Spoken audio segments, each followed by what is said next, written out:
Good evening. Welcome to the Genoa Township Planning Commission public hearing for June 3rd, 2020. I'd like to call this meeting to order. First agenda item is the Pledge of Allegiance.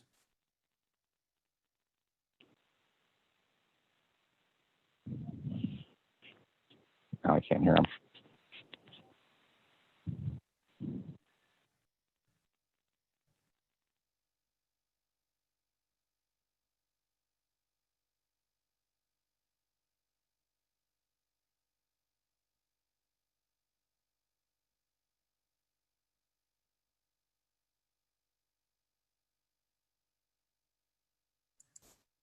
I pledge allegiance to the flag of the United States of America and to the republic for which it stands, one nation under God, indivisible, with liberty and justice for all.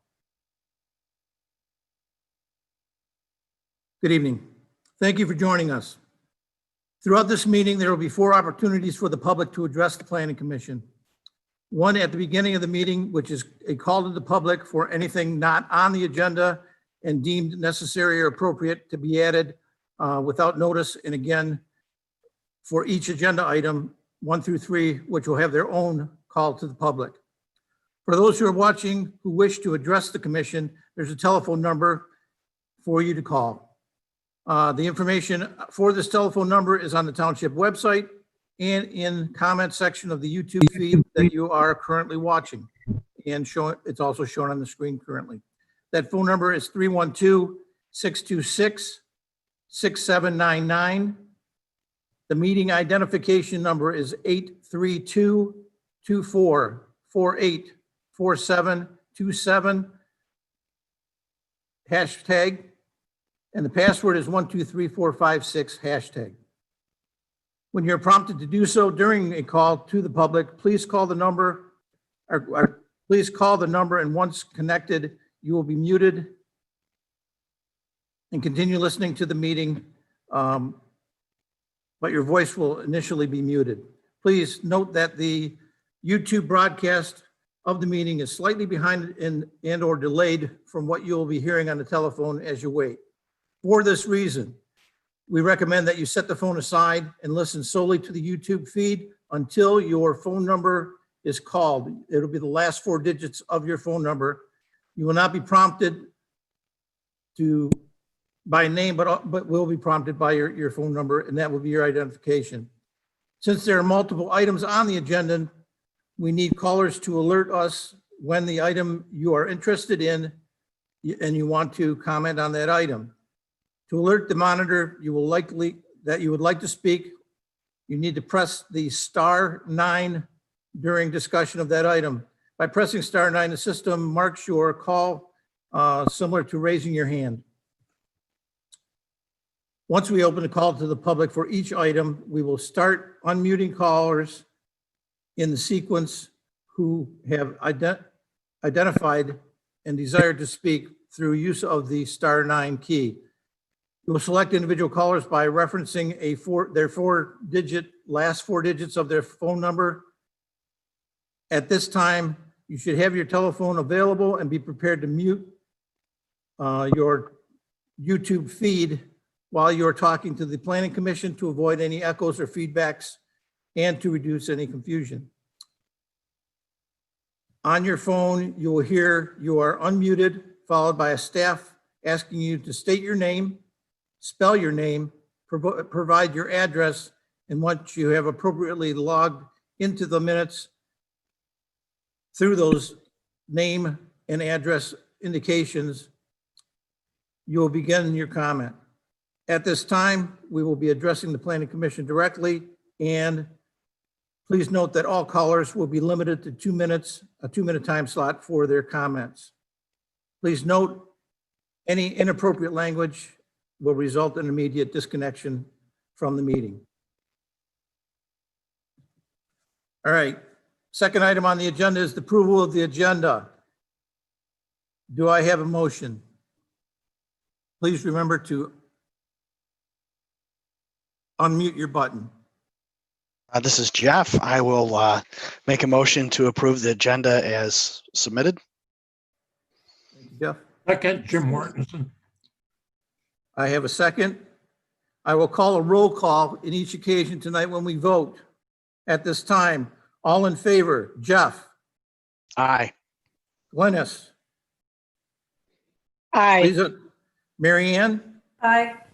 Jim, Yes. Aye. Eric, Aye. Jill, Aye. Chris, aye. It's unanimous. At this time, I'd like to make a first call to the public, as we indicated previously. People that are talking during this call to the public would be adding items to the agenda and would also do the same call in, pressing *9 if you're ready or already on the call. The call in information should be on your screen. We will wait 1 minute to accommodate the lag time in the system for anyone who wants to speak. You'll press *9 in your phone and call into the session. At this time, we will move on to the next item of business to allow for callers coming into the meeting. Next item on the agenda is a declaration of conflict of interest. Is there any member in the commission has a conflict of interest for any item on the agenda? Now is the time to state so. Yes, Chairman, this is Glynis McBain. My personal residence is within 300 feet of the mailing radius of the Boss property. Per the bylaws, I must be excused from this portion of the agenda. Are there any questions from other commissioners? Hearing none. I will take a roll call once again. All those in favor of recusing or declaring a conflict of interest for Glynis, please state so. Mary Ann, Aye. Jim, Aye. Eric, Aye. Jill, Aye. Jeff, Aye. Chris is an aye. It's unanimous. Glynis, you'll be excused at this point Thank you. from the meeting. Mr. Chairman, Do we have any calls waiting? we do have a member of the public that has raised their hand, so give me just 1 second.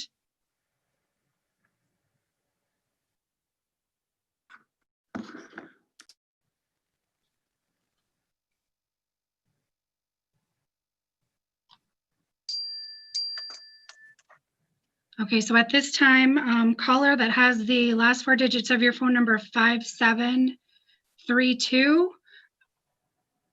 I have just unmuted you.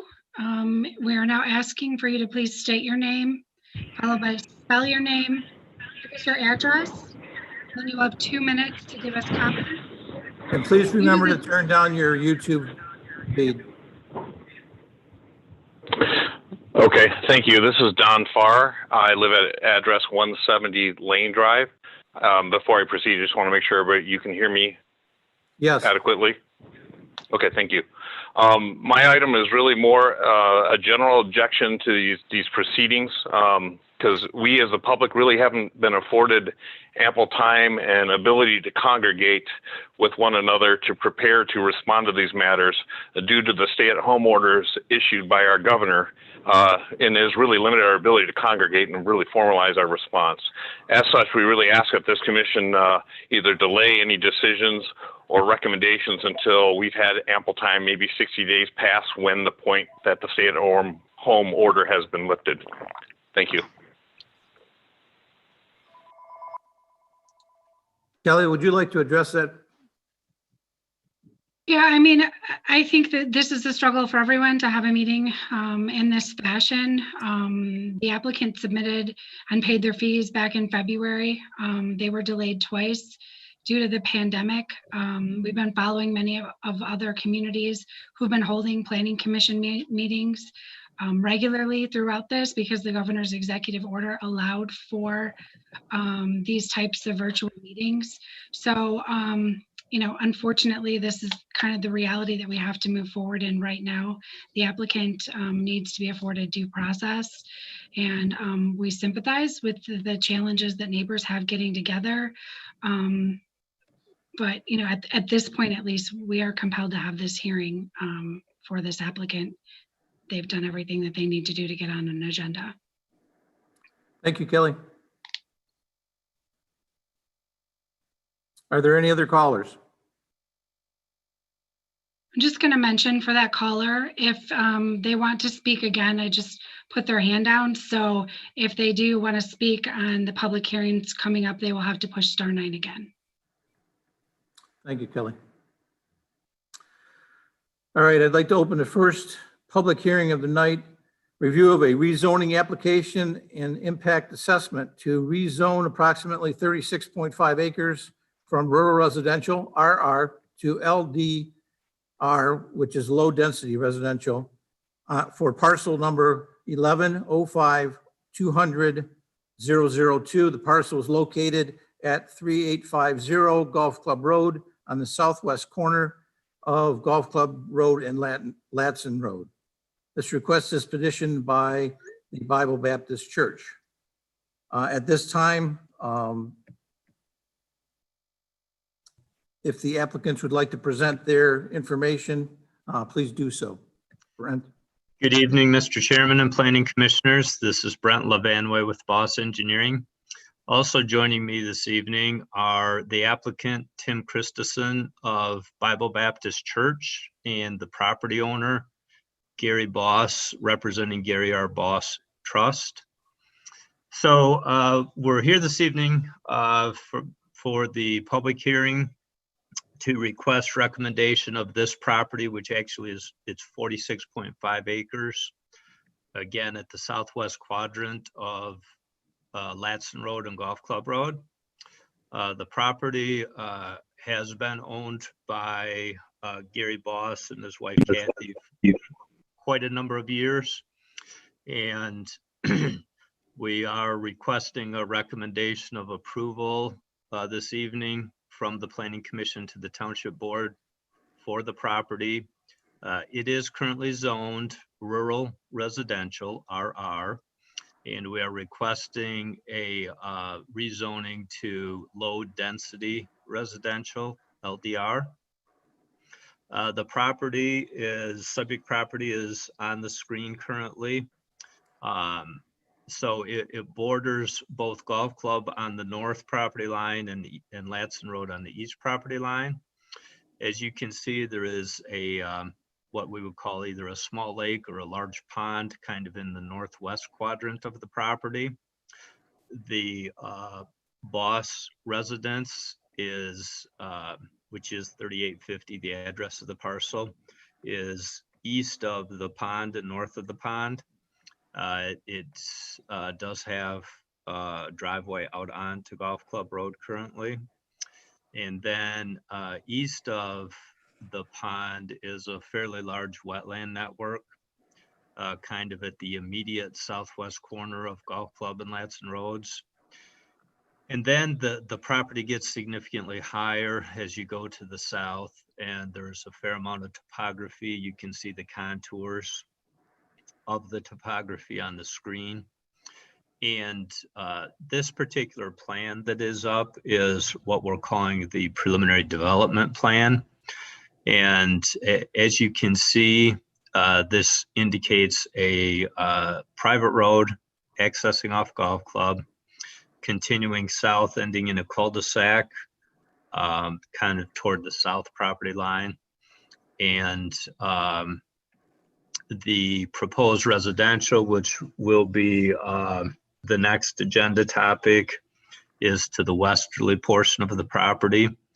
The proposed church campus for Bible Baptist Church is the remainder of the property, which is the east portion of the property.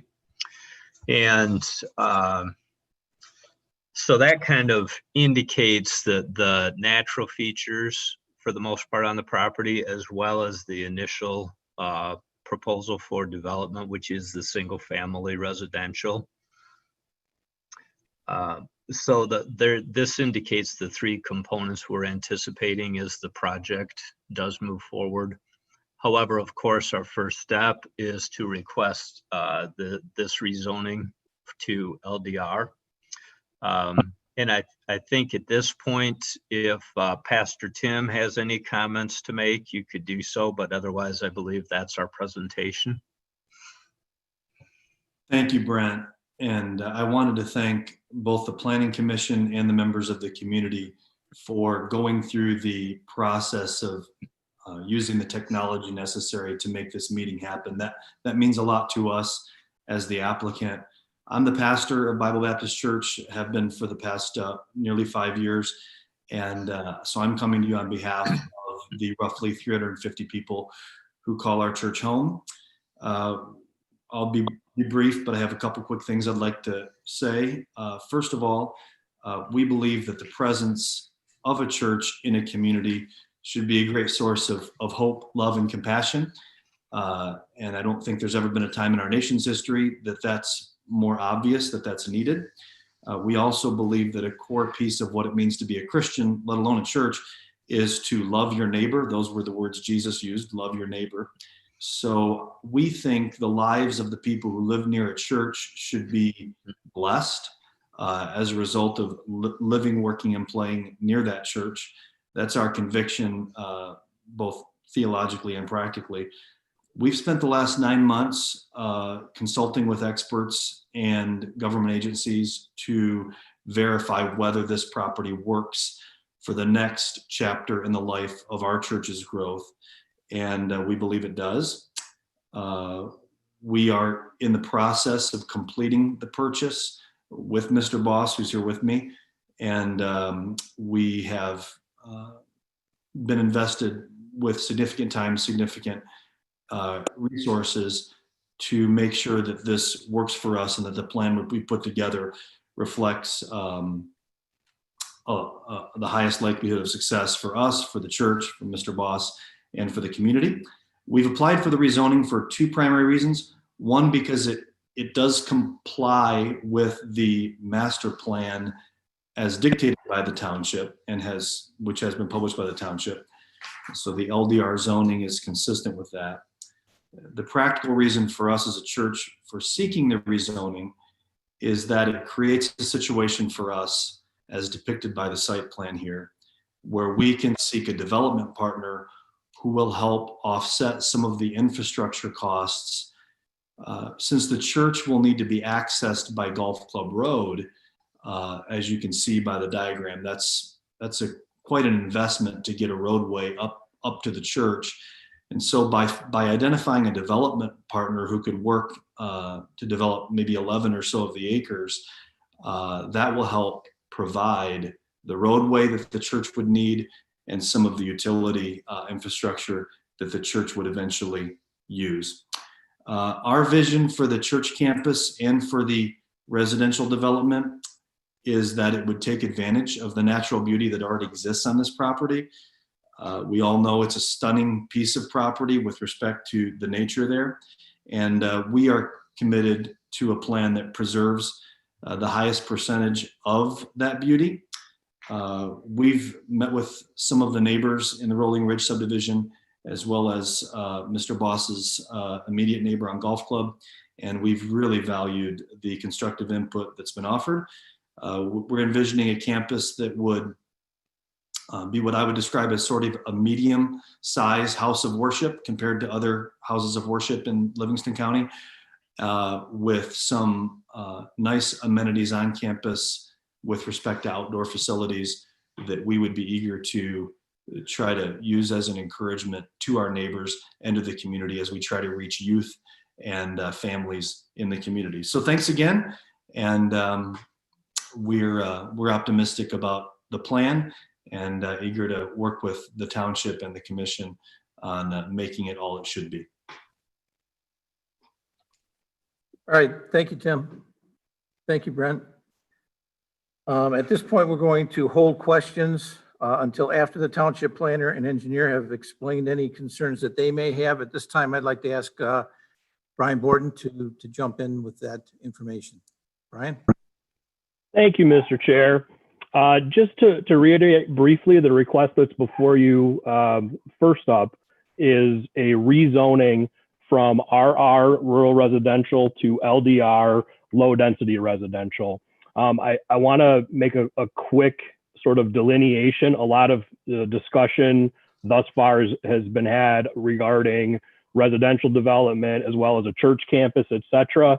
we're only at the stage of reviewing the rezoning at this point on the agenda. So it is not the details nor the specifics of those exact uses and or design proposed. Obviously, the second item tonight is a preliminary site condominium plan. However, each of those individual components have their own resulting review process. So your consideration with this particular item is strictly the rezoning from RR to LDR. Rezonings are governed by Article 22 of the Township Zoning Ordinance. And just a reminder that procedurally, it is the Planning Commission's job to review and put forth a recommendation on the rezoning request following a public hearing. The second step in the process is a review and recommendation by the Livingston County Planning Commission. And then lastly, the Township Board would review the request and they will have the final approval authority. They will either accept or reject the rezoning request. So to alter the official zoning map is a legislative action and can only be done so by the Township Board. So that would be the final step in the process. In terms of the review criteria, I did provide a detailed review letter. The current letter is dated March 17th of this year. It is included in your agenda packet. And a brief summary of that letter includes our findings that LDR zoning in general is consistent with the review criteria of section 22.04. LDR zoning is expected to be compatible with the site and the surroundings in terms of the uses that are allowed, in terms of the environmental features, physical conditions of the property itself. LDR zoning is consistent with the Township Master Plan and the future land use map. And in closing, there are two criteria related to infrastructure. And I sort of mentioned environmental to a degree, but we always defer to the township engineer and or Brighton Area Fire Authority if they have any particular technical comments regarding either the compatibility and capacity of infrastructure and environmental impacts of a potential rezoning. So those would be my closing points, Mr. Chair, is that you would want to take into consideration whatever review comments those agencies have put forth. That's all I have at this time. I'm happy to take any questions that the commission may have. Yeah, Brian, I think we're going to hold questions until we're done with the engineer, but thank you very much for a very succinct description of what we have. At this point, Shelby from TerraTech is, I believe, if she can unmute. Mr. Chairman, can I jump in for a second? Sure, go ahead, Kelly.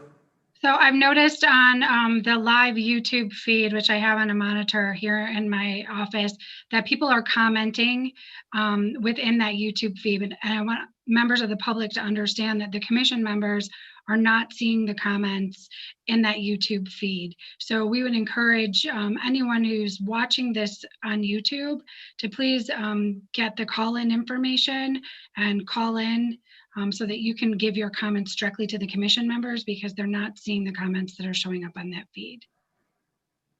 Thank you, Kelly. Kelly, Yes. for reference of what you were just speaking to, can we put that page up again one more time for people to see so that they have the phone numbers to call into? Yes, I will. So while Shelby's going through her letter, I will put the call-in information on the screen. That way anyone at home that's watching, if you have comments that you're leaving there, please call in, hit *9 once you get through, and then we'll call on you to speak during the meeting. Thank you. All right, Shelby, you're up. Okay, so in our letter, most of our comments weren't on the rezoning, but more of the preliminary site plan. Okay.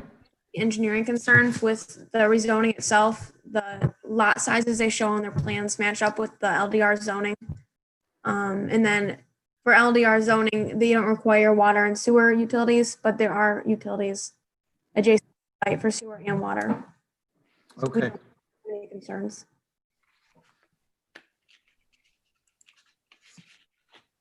All right. At this point then, if there are any questions from members of the planning commission, Jill, looks like you're up first. Please go ahead, Jill. I did have a question about the existing building that they're showing. Well, I guess it's a site plan issue. I guess my only comment on the rezoning is that I'm glad to see them come in with a density more consistent with the existing area, instead of the higher density they came in with originally. So that was my only comment on the rezone. All right, thank you, Jill. Anyone else? Yes. Go ahead, Jim. The question is, well, a point and a question. The point is just to clarify with Kelly that this rezoning doesn't mean there's going to be a church there. That would be a special use permit, assuming the rezoning is approved. Is that not correct? That is correct. A church is a special land use in the existing zoning as well as the proposed zoning. So I particularly want the petitioner to understand that we're not approving a church tonight. We're approving a rezoning, assuming it's approved, to low-density residential. The second point is it has to do with the environmental impact assessment. On page 19, it says it may be serviced by MHOG Water and Sewer. Could the petitioner clarify what the intention is there? Where you see this going on a longer run? Yes, this is Brent Levanway again. I think as the Planning Commission is aware, the LDR zoning is minimum 1 acre lots or parcels. And in a 1 acre zoning district, on-site septic systems are permitted. The site plan for the residential, which will be the next agenda topic, does in fact indicate on-site septic systems. However, we are proposing to utilize the MHOG water system for public water supply for fire hydrants for fire protection. So I think, again, to answer your question, we're currently proposing on-site septic systems to be utilized with MHOG water supply. Okay, thank you. Go ahead, Jeff DeHeinens.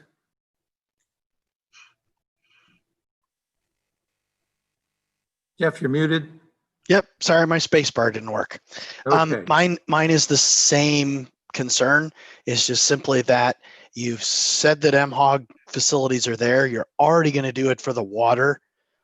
Why would you not still consider it for sewer as well? It just doesn't make sense to me. I realize it's allowed, but it sure would look better if it was hooked to sewer. That's my concern. Thank you, Commissioner. Brent? So at this time, the site plan does indicate the on-site septic systems. We have had some discussions with the township with regard to public sewer. That is still in play, but we're just not sure at this time from a financial aspect of the project, specifically the first phase, which we anticipate being the 10-lot residential, as far as the feasibility of extending the public sewer into the site.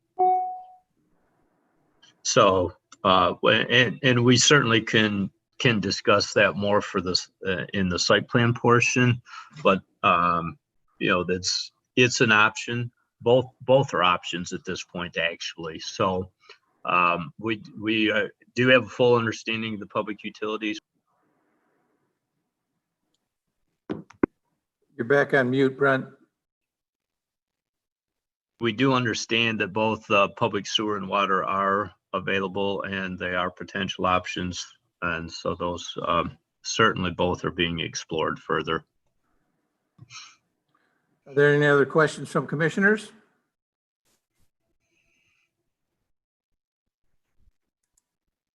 Seeing none. At this point, Brent, have you seen the fire department's comments for the development as it's indicated? Yes, we have. Okay, Chairman, yes, I have a question. I'm sorry, had my mute on. Go ahead. And this is in regards to, from the engineering report from Tetra Tech. It's a question if there could be just a definition and clarifying. It shows in terms of traffic and roadways, there's a site, the site plan shows a 12-foot franchise easement through a church area to Latson Road. Can we address what that is and what the intent is for? I could answer that, Mr. Chairman. This is Brent. Go ahead, Brent. Right. So the franchise utility indicated as for extension of public utilities such as potentially water main, gas main, and electric, underground electric. And we're anticipating the service extending from Latson Road and probably not Golf Club Road because it's just a more direct route over to the 10-lot residential development. So that's what the franchise utility is anticipated for. Is it demarked on the sketch here? It is not on this particular plan. I believe it is indicated in the site plan, the preliminary site plan for Pine Summit, which is the residential portion. Okay. Any other questions from commissioners? Yeah, I have a question really addressed. Go ahead, to Jim. Brian. In your letter, I'm looking at actually paragraph 5, talking about the engineering and the fire authority. We don't make that a condition of rezoning unless there was something there that would prevent rezoning. Practicality, aren't those really more site plan issues? Yeah, Mr. Chair, if I may, this is Brian. Yeah, this is a conventional rezoning request. You cannot affix conditions to your recommendation. So you either accept it as it is or you against a recommendation. Your recommendation is either favorable or objectionable, or of course you could defer if you feel more information is needed.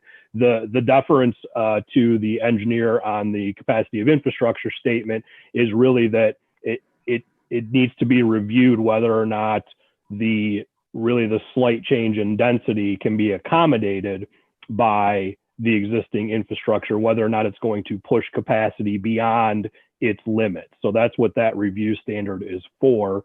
And I believe you've already heard from the engineer as it relates to that particular item. So just to reaffirm, the engineer is stating that there is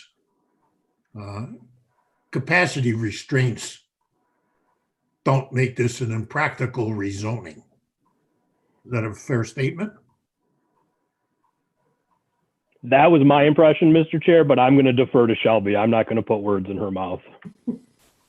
Yeah, I would say for the zoning, that is a fair statement. There's sewer and water adjacent to the site that they could connect to, but with the zoning, they don't necessarily have to connect to sewer or water.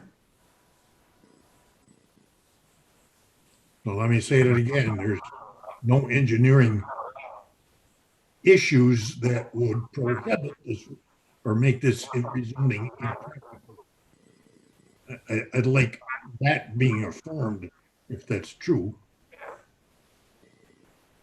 I believe he's asking if you have capacity to service this development.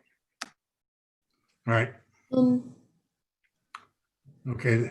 There's capacity for water, but there would need to be,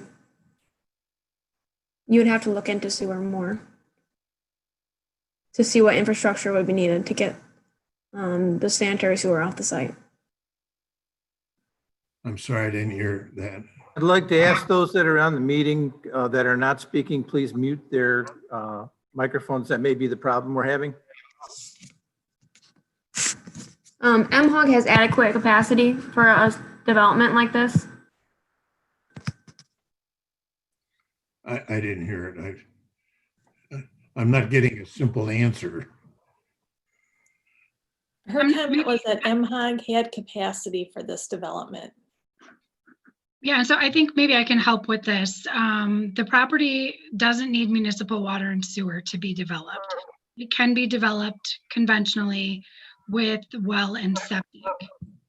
If the property was rezoned and potentially we find that there isn't an adequate water source or an adequate ability for septic fields, we do also have the option to connect to municipal water and sewer. There may be some upgrades that would be necessary to pump stations, but I think regardless of the zoning, this property could be developed under the existing or the proposed. All right. Thank you, Kelly. I make the motion and going to ignore bullet point 5 of Brian's letter. That's all I have.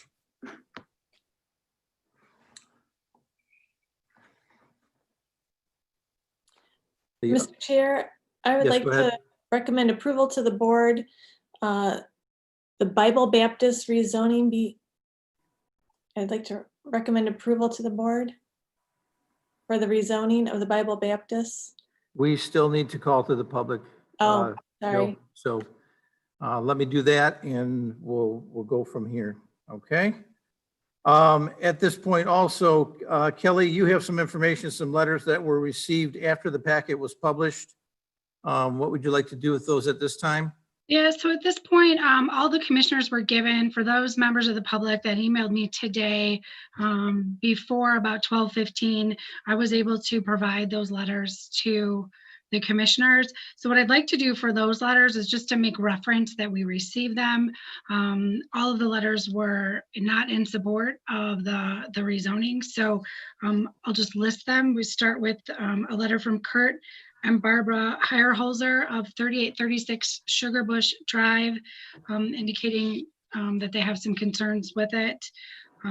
We did receive an email and the commission received from Mary Farr, who is on Lane Drive, that also has some concerns with the development. Next was an email from Jeremy Duty, who is at 3825 Sugar Bush Drive, also with concerns and not support for the project. Next, I have Diab Ryzik, also submitted a letter not in support of the project. Mark Lazar of 444 Natana Drive. Jason and Kendra Hagglethorne, did not get an address, but also not in support. Laura Murphy Rizik, not in support. Christopher Morgan of 3124 Still River Drive. Ashley Chojanowski of 3094 Still River Drive. Jason Weber, 372 Natana Drive. Jeffrey Hawk, don't have 3873 Sugar Bush Drive. Mark Chonowski, Amy Lama, Renee Ashley,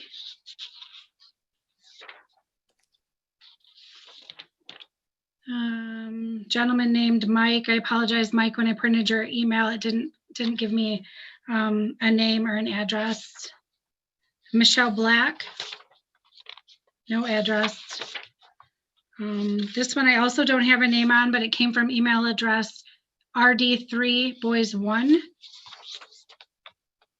We received another letter from Matt Bruce. I do not have an address for that. And then Peggy Evans. Jim Miller, 3828 Sugar Bush Drive. And Michael Schneers and Jillian Baranek. Those letters were all submitted previously to members of the Planning Commission, so hopefully they've had a chance to review them. And then lastly, we did receive one letter after I distributed them to you, and that was Josh Mealy, and he echoed many of the comments from the adjacent neighbors. You know, primarily many concerns about traffic and development of this site, tree removal, stormwater runoff concerns, things of that nature. Thank you, Kelly. At this point, I'd like to open the call to the public regarding the rezoning request. For those who have called in, dial *9 to raise your hand, and you will be unmuted in the order the calls were received. Please wait to be unmuted, and remember you have 2 minutes in which to speak. Also remember to state your name, spell your name, in addition to providing your address.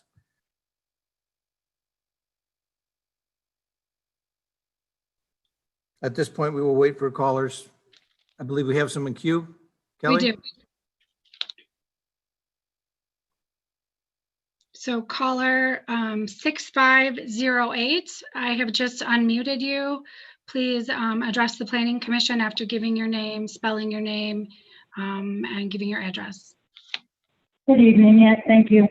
Dawn Izurieta, Izurieta, 3922 Sugar Bush Drive. I oppose this rezoning.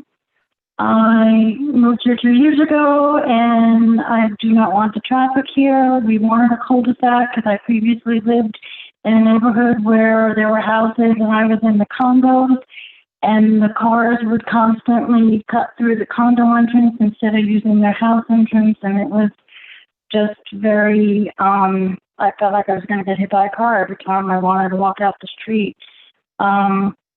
Just that aspect alone, I am not opposed to churches.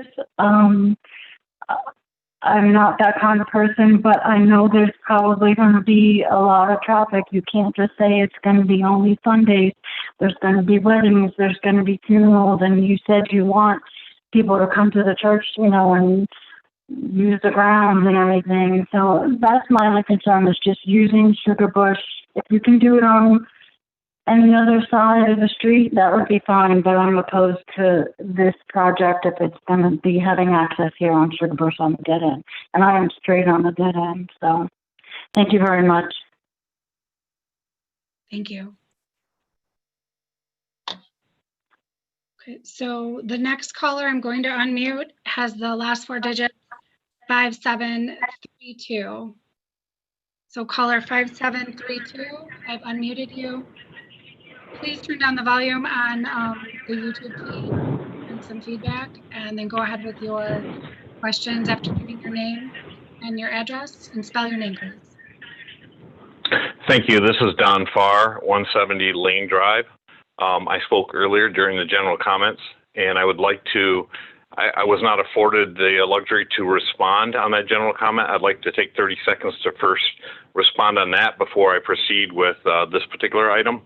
So I pressed *9 right when you said that several times, and it did not, you didn't allow me to respond. Is it okay if I respond on the general comment first and then proceed to this item? Mr. Chair, I'll let you manage the public comment. I believe because of the format and the awkwardness of what's going on, we can afford you some time, but please remember we've got 2 minutes and we've got a lot of people in line. So if you can make it brief and to the point, appreciate it. Thank you. Absolutely. I'll make my statement very clear. First and foremost, I objected to the process. I think the response was we have to afford due process. I'd like to ask the question why the petitioner is being afforded due process, yet we as the public are not. I think that expresses some bias that is concerning. I also wanted to draw out that since we've been talking through this, we are having problems with poor audio. Even some of the commission members are having problems and challenges hearing one another. We have had other people commenting on YouTube that they cannot connect. This is not how this process is supposed to work to give us adequate representation. So I have even greater concerns over the entire process. I also just want to note that there is a significant delay between what we're seeing in YouTube and what we're hearing on the call. It makes it challenging to follow along with what's going on. So I know that there's due process, and that's an important thing. We are under a very strenuous time. Our taxes have been delayed, medical services have been delayed. This is a different time. So I don't know that the normal due process for township planning commission items necessarily can't be disrupted, just like the rest of everything that has happened in our lives. So I want that noted for the record, that this was an objection. Furthermore, I would also like to petition the commission to ask for a show of hands or votes for the other members that are part of this meeting that also have the same objection. And I would be interested to see what the technology is that's going to support that show of hands, so you can understand that it's not just me that has this concern. Finally, I would recommend going forward, Zoom is usually much better. It looks like you guys are using Zoom, but we're using just a standard call-in. It'd be nice if we were all synchronized on the same platform, not trying to watch through YouTube. So I apologize, that actually took longer than I thought. Do you want to respond to that item, or can I move right to this item at hand? Please just move to the next item. Thank you. Okay. So regarding item number 1 that we've been talking about, I want to also express my concerns around the road traffic and the plans for access to the proposed development. The significant traffic increase due to the additional 10 to potentially 25 homes, depending on what happens with the church, at this corner is concerning enough. In addition, the church has 250 families. That's a significant amount of volume of traffic that we're going to see added to an already highly congested and dangerous traffic zone. So I ask, what are the township plans to manage this increased traffic? The commission, and my recommendation is the commission stipulate to the developer that they are required to absorb the costs to change the roads and intersections to acceptable standards. I would ask that these plans need to be submitted prior to approving these requests. My second point is the management of the drainage. This area, since we live right down the hill from this particular development area, it is already extremely wet. We have several homes already in jeopardy on an annual basis to flooding, where floodwaters are approaching very close or getting into existing basements. It's an existing problem. This development is going to exacerbate the situation, and we need answers for how this will be remediated. We need to know what the township will do to address this matter. And the third point, we asked really the Planning Commission to seriously consider how the overall development of this corner is consistent with the master plan when you talk about a rural atmosphere. What will result from this rezoning will be kind of a disaster to those of us that live in this rural area. We're not preserving the natural quality of life in Genoa Township and the county by retaining significant and sensitive natural amenities such as water, bodies, wetlands, slopes, mature trees, and natural ecosystems. So those are my 3 points. Thank you for your time. Thank you very much for that. Kelly, do we want to respond to any of these as we go, or do we want to let all speak and then respond to questions or concerns that they had along the way? It's up to you, Mr. Chair. I would encourage you to stick with your normal practice. Typically, we take public comment and then go back and try to answer questions. But if you're more comfortable in this format, that's your call. I'm just thinking with the magnitude of how many colors do you have in queue? I have 4 more that have raised their hand. Let's go to the calls then. Thank you. You're welcome. Go ahead and go to the calls.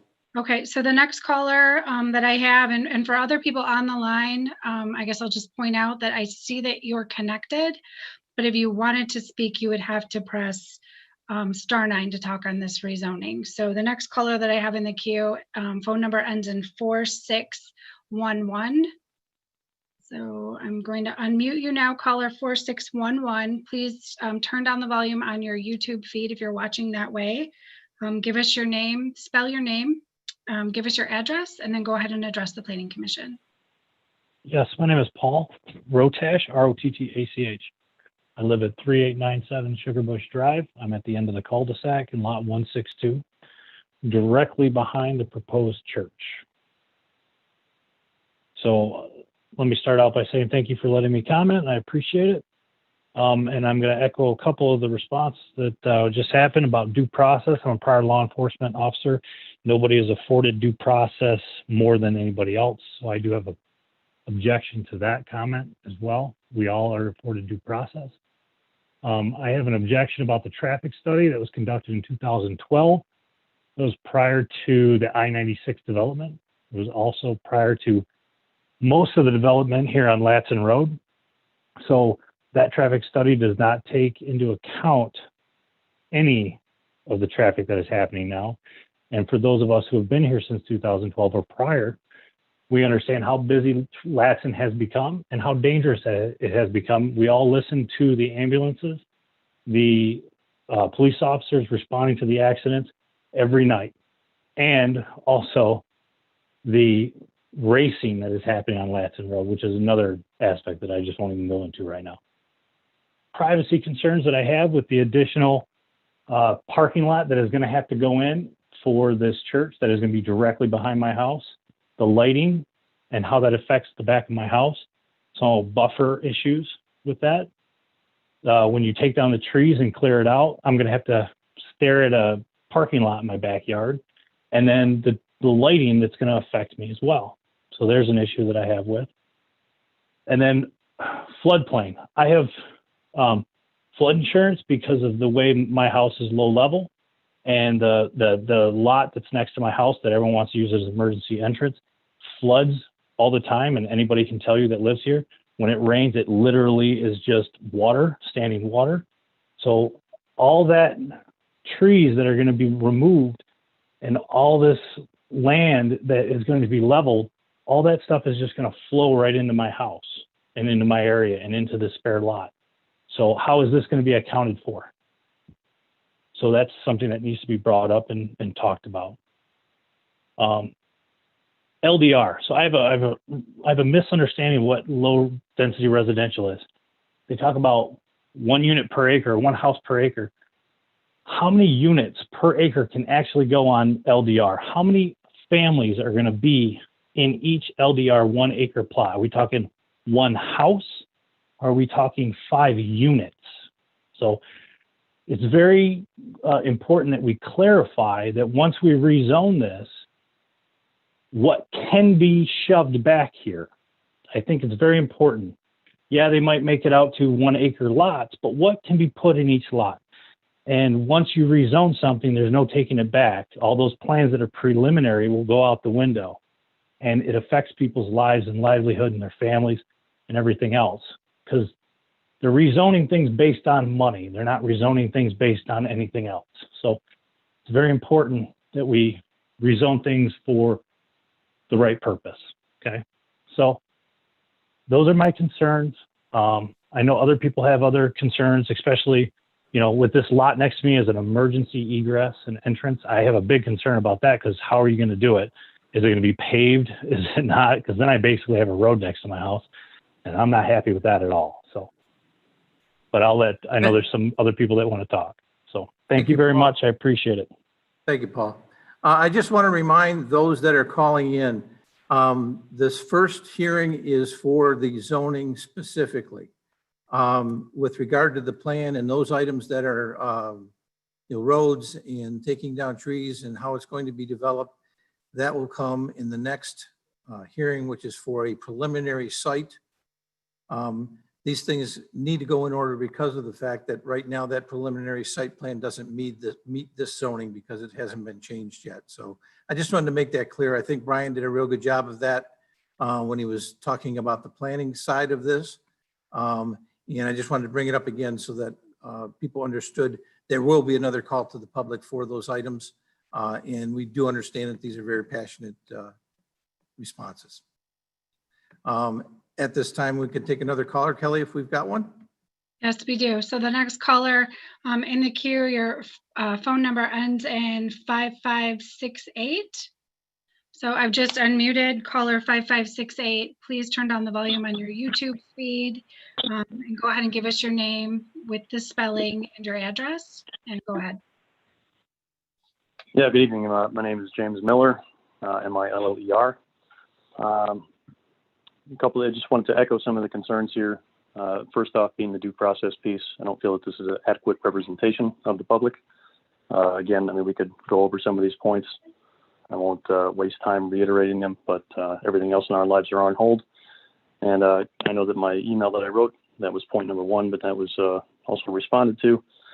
But again, I still, with the response, which I believe the response was the fact that the governor has approved online meetings and distance meetings and so on. But again, you can see the technical difficulties of people trying to have themselves heard. We'll move on from that point, but my main concern out of this is traffic. I think the previous plans that we have seen that have been proposed for this rezoning do cut a roadway in the emergency egress site, as it's being called here, which would open up traffic to Sugar Bush Drive and the rest of the residential areas around it. Again, many concerns on traffic, not only on Latson and Golf Club Road. The area does not seem to be adequate to support this type of development. I know that there has been comments as far as what will be or what is up for approval by the county, and do have some questions on that. Is this development as planned? Is this still going to have an access cut through Sugar Bush Drive? And at this point in time, it seems to be a yes or no question. So I would like that responded to. Again, my objections to this are, and I have noted these in email, but my objections to this are primarily safety. The roadways through the neighborhood surrounding, they do not appear to be adequate enough to support increased traffic flow. Yeah, James, this is Chris Grayjack. Most of the questions and most of the things that you've raised, again, are going to be predicated based on site and what the plans are for that site. And they'll be part of the presentation in the next case. Like I say, the dominoes have to fall in order for things to progress. And there's quite a few of them for the developer to get through. As we indicated earlier in Brian's report, this not only is going to be rezoned, or it could possibly be rezoned, but then we have a preliminary site plan. That site plan goes to, and the rezoning goes to the county level for approval. And then if it makes all the way through that, it still has to go back to us, and our Board of Trustees considers it. So there's an awful lot of time there for everyone to express their concerns, and we take them duly noted. It's an important decision that we make. So I hope that suffices for now. We'll probably answer some of the questions that you've been raising in the second case that we're going to look at tonight. Okay, fair enough. All right, thanks, Jim. Next, or James, I'm sorry. Kelly, do you have another caller? I do. So the next caller in the queue, your phone number ends in 3765. So I just unmuted. Caller 3765 is the last four digits of your phone. Please turn down the volume on your YouTube feed. Go ahead and give us your name with the spelling and your address, and address the commission. Yes, my name is Tammy Selmo, CELMO. Address is 3910 Sugar Bush Drive. Obviously, my concerns echo most everybody on the call. I do live in the cul-de-sac. The concerns are obviously the traffic is one of the major points, as well as the DEQ wetlands that are protected around our community here. I feel that nobody's even mentioned that as a indicator that these are supposedly protected wetlands. Obviously, adding the traffic to an already infrastructure that can barely handle what is happening right now poses great safety concerns, not only for our community, but for the buildings and the properties that are supposedly going to build there. They are on a very high traffic corner lot. Also, even from Latson, depending on where the road would enter into our subdivision, that actually represents almost a hill if you look at it. So turning in and out of that could be disastrous. So that is very concerning. The fact of our property values, having something, taken down and then built behind our houses that are with woods and wetlands can also, I feel, be very detrimental to our property values and the safety. I have a small child. I'm concerned that with the flow of traffic and everyday changes that we're going to encounter with the activities, with the homes that are going to be built. And once we agree to allow for the rezoning to happen, I feel then we've lost control of the situation. I think then it's on the next level, and we don't really have a say at that point. I'm also concerned with a little bit of cost being effective. You're saying something about a new pumping station to handle the overflow. Who's going to offset for that for cost? Is that going to be increased in our taxes? What is that going to look down the road 5 or 6 years when we have something that cannot support the population in this area? And therefore, we're looking at probably higher taxes. We're going to have some more drawbacks based on that. The overall consensus is a road does not belong in a subdivision that isn't a cul-de-sac, and with the property that's being proposed and the housing, it just doesn't belong there. There's many other perfect properties in Howell that can sustain this type of building. And I'm sure with the right price and the right zoning, that could be probably an ideal setting for the church as well as for the condominiums. My saying is, the old saying is, you tear down paradise to build a parking lot. And that's what we're doing. Thank you. Thank you, Tammy. Kelly, do we have any other callers? We do. The next caller is phone ends in 0195. So 0195. I've just unmuted you. Please give us your name, mute your volume, and your address, and go ahead and address the commission.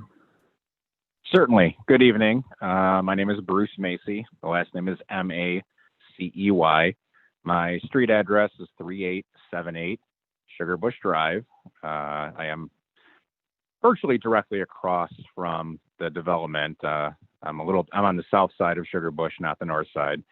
But I'm also a board member. I'm on the board of directors here with Rolling Ridge, and we've definitely had some communications with the applicant that we think they've been reasonable, and I think he's been reasonable in his responses. But without reiterating all of the things that I've already said this evening, I guess the two things I'd like to address specifically are to my co-owners, my fellow co-owners who also reside on Sugar Bush Drive.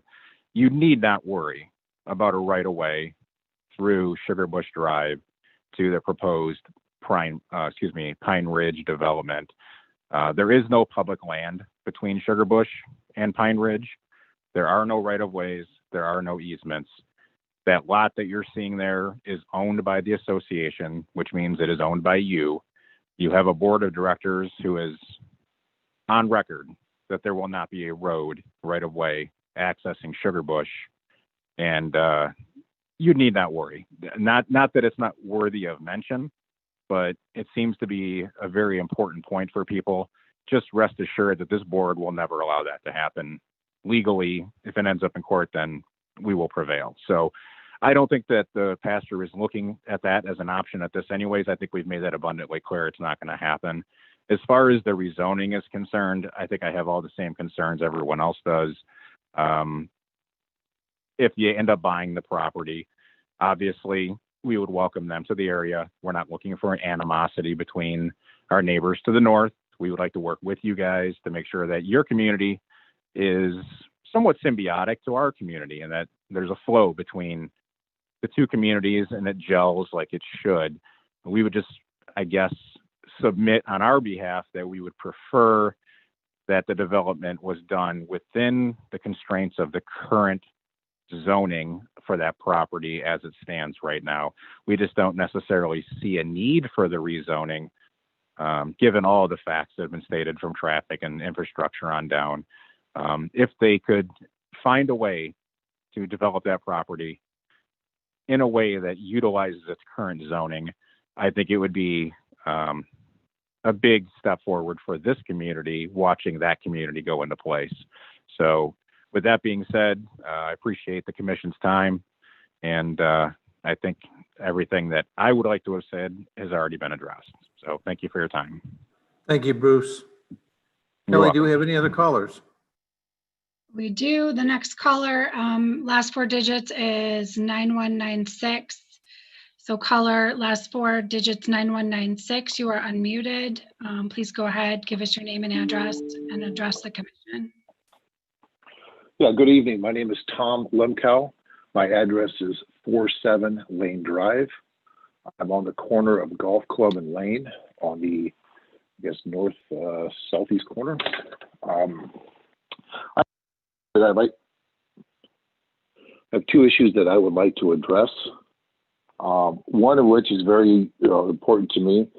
My property right now is basically the catch-all for any type of runoff from the west side of the golf club coming from the golf course, from the east side of the golf club coming from Latson, and coming down from Lane Drive. All the water from the runoff from the rain catches in my, which is a swamp, now becoming a Great Lake. 3 weeks ago, I was in jeopardy of that water, which was about 6 feet from my back porch. So when I see this happening already, and I look at this site plan, and I especially look at sites 1, 4, 6, and 8, and I notice that those are on the highest part of that property, and then it tapers down, site 1 and 2 taper to the lowest towards the pond. But then we show a road that I still need some clarification on how close that is to Lane Drive. But I need some security, a commitment from somebody that this structure and this plan is not going to, I'm not going to feel the effects of the water flow and the runoff onto my property. And if you think about it, I'm at the low point of Lane Drive. Everything else that we're talking about is above me and behind me. So my next question is, when I look at Summit Place Drive, knowing that it's a private road, is this a concrete road? Is it an asphalt road? I heard earlier that there are no sewers, no drains. So where is the runoff going to go? Again, I'm downhill. It's either going to go into that pond or it's going to go onto Lane Drive. So those are my two issues when it comes to runoff. My second issue would be in regards to the traffic flow on Golf Club. Being that my house faces north, I hear all the traffic. We see all the traffic every day. That road is no longer 45 miles per hour. That road is 55, 65 miles per hour all day long. The entrance to this new subdivision, which is on a downhill coming from the west, is on a downhill to the right. People that are running 65 miles per hour coming over that crest, that's where your entrance is. That is a potential hazard. We see it all the time. We see people on motorcycles racing. We see semis coming through that shouldn't be there. There's no enforcement on that road. And by adding more traffic and an intersection on a downhill is a potential hazard. So those are my two things that I really want to address here to everybody. I thank you for your time. That's all I have. Thank you, Tom. I think you may want to stick around for the second case because they will have to explain some of the items that you've discussed. Again, we're getting a little bit ahead of the cart, but it's fine given the meeting type that we're in and the availability of folks to talk. Kelly, do we have anyone else? We do. Just 1 second.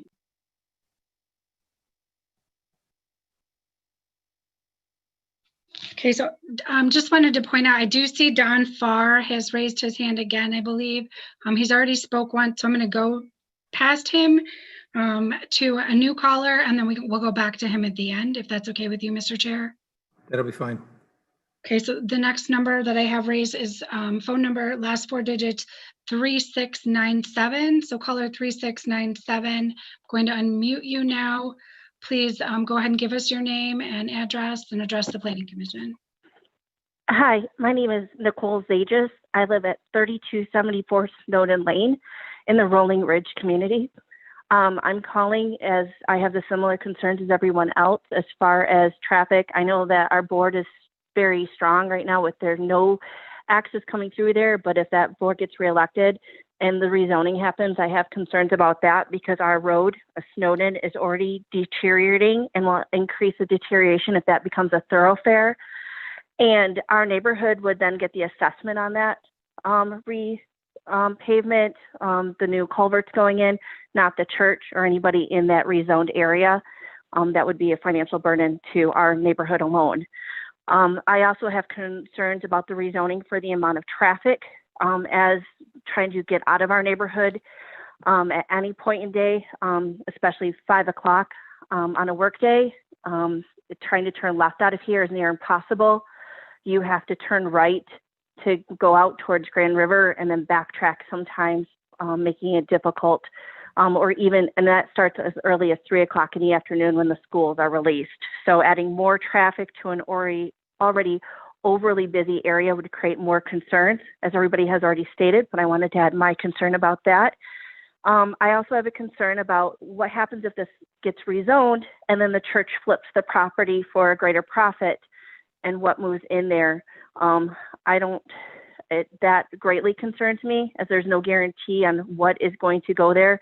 And as everybody said, once this is rezoned, this takes the control out of most of our hands. So I don't appreciate that. And then other concern right now is the verbiage I keep hearing of, well, we'll just go on to the next process. It sounds like we're a little bit already set into a place to want to rezone this area. So when everybody talked about due process, I don't know if everybody is getting their full due process of this situation either. So those are my concerns. Thank you for listening. Appreciate it. Thank you, Nicole. I'm sorry if you've gotten that impression. We have several hearings tonight, and if this were to pass, a lot of the questions that are being asked will be answered in that case, and that's all that we were trying to say, or I was trying to say. I apologize if I miscommunicated it. Kelly, is there any other, or you had one more? No, so I do see 2 repeat callers that we can let in. And I think it's appropriate at this time to just make a final plea to those of you that do have your phones on.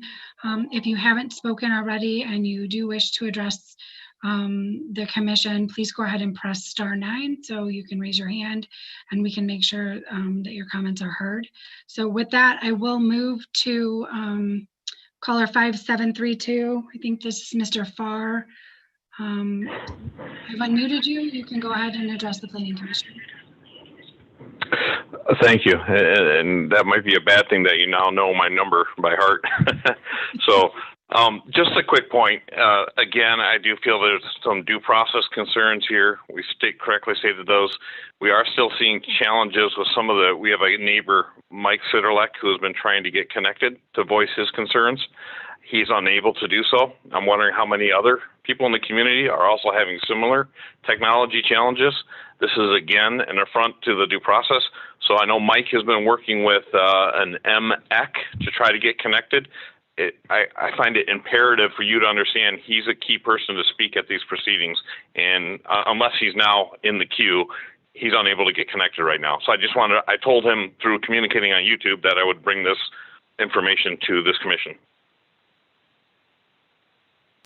So I can respond to that. I'm trying to follow everything, and I'm following that YouTube feed. I did just reach out to the folks at American Video to offer Mr. Sitterlett another option to get into the meeting, and I think that they're working with him on that. So I do recognize he's struggling to get in, and we're gonna, continue to take the comments that we have, and hopefully shortly here we'll find a way to get him on. We do want to make sure everyone that wants to be heard is heard. So with that, I think we can go to the next caller, unless Don, you have something else. No, that's it. Thank you, Kelly. You're welcome. Okay, so Mr. Chairman, the next caller I have, I think is also a repeat, although I have not memorized this name. Last 4 digits of the phone number is 4611. So caller 4611, you are live with the Planning Commission. Thank you very much. This is Paul Rotash again, 97 Sugar Bush Drive, Hall, Michigan. So I'm at the end of the cul-de-sac. And really quick, the only reason I'm calling back in is I didn't get a clarification on the definition of the LDR, because it's currently zoned a certain way and they want to rezone it. So I think this is specific to this rezoning. And it's, as the previous caller stated, once we rezone this, we lose a lot of control. And I want clarification, how many units per acre exactly can go on there for LDR rezoning? And I think it's important that we know why they're trying to do that. Because if it does get flipped, resold, or they change their mind, we have no control at that point. So I think it's important that everybody has clarification on what LDR exactly is, because I'm not 100% sure, and I can do Google searches all day. I kind of want to hear it exactly from the board. And that's all I want to know. Thank you. Brian, can you help us out with the description there, please? Brian? Yeah, absolutely. So the LDR zoning designation is low density residential is what LDR stands for. It calls for minimum 1 acre lots for single family residential development. And I do think it's important to note, this is in my review letter, but you can also look at the ordinance if you want, but maybe this will help some people understand too. So the site as currently zoned versus what is being proposed, there are only two differences between those designations. One is the density, which we just noted. Obviously, that's an important concern that we've heard from the residents. RR requires 2 acre minimum lot sizes for single family residential. LDR drops that down to a minimum of 1 acre. And then there's only one use difference between the two districts, and that is if you have a sizable RR lot, that's the current zoning, then in certain instances you are allowed the accessory keeping of livestock. That is not an option under LDR zoning. All of the other uses are exactly the same between RR and LDR. So that means, and I don't know if you can you still hear me? Yes, we can. Okay, so that means 1 acre, you can only put one house on there for one family, correct? That's correct. So you can't put a condo on there for 5 families. Correct. That's correct. Okay. Single family detached dwelling. Thank you. I just want clarification and I appreciate your time. Thank you. Yeah, Paul, I maybe some clarification with regard to condo. Many times when people think of condo, they think of clustered homes, they think of townhome type connected developments. This is a site condominium, which is much akin to subdivision. So the only thing is the ownership is slightly different. There are common areas and there's an envelope in which you can build that house. And there's probably a more rigorous description of how that house, the architecture and those types of things, but we won't go too far into it. But No, Roger, I appreciate it. If that clarifies a Thank little. you. I'll hold the rest of my questions because and I know that that's terrible to say, but it does sound like everyone's already made their decision. So I'll hold my next questions for the next round. Thank you. Thank you. All right, Kelly, do we have any other callers? I do not have any callers in the queue. Just to follow up on the discussion I had with Mr. Farr, we did ask for the gentleman that's having trouble getting through to call our tech. We've offered to kind of bring him in through conference call potentially because our tech is also on the line. In addition to that, we've offered to potentially have him join the Zoom meeting. To the best of my knowledge, he hasn't reached out to the tech people to try and get help. So at this point, I feel like we've done everything we can to incorporate comments from those that have indicated they want to speak. So, you know, without any additional raised hands, and I'm not seeing any at this time, maybe we'll give it another, 30, 40 seconds to make sure somebody isn't gonna pop up with a raised hand. But after that, I think we can go ahead. Kelly, maybe the thing we can do is if we want to take a 10-minute break to give that person an opportunity to make contact, and that will allow anyone to get up and stretch or whatever, do what they need to do. We've been sitting at the helm here for about 90 minutes. So we can do that. I did just get one. If we get them, we got them. So I gotta find it. Just do a time check when we're starting and when we're stopping and when we're starting.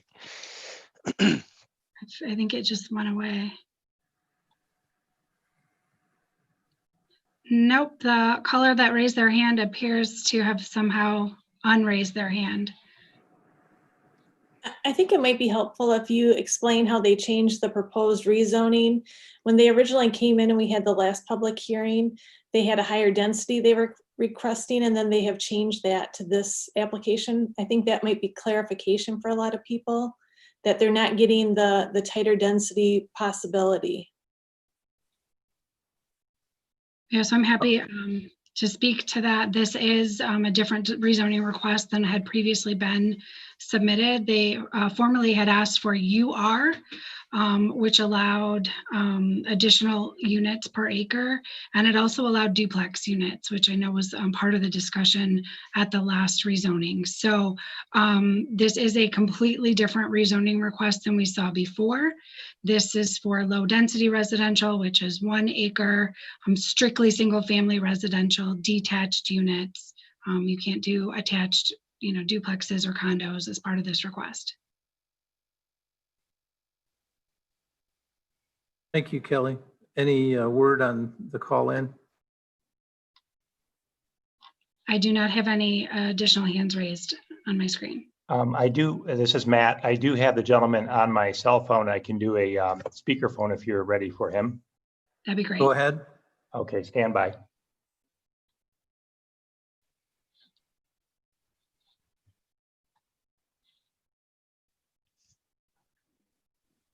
Michael, can you hear me?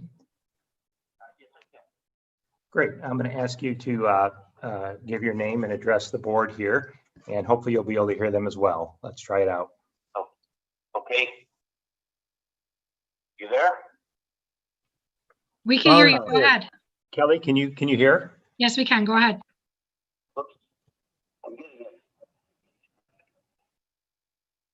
Okay. Kelly, can you hear me? This is Matt. Yes, I can hear you.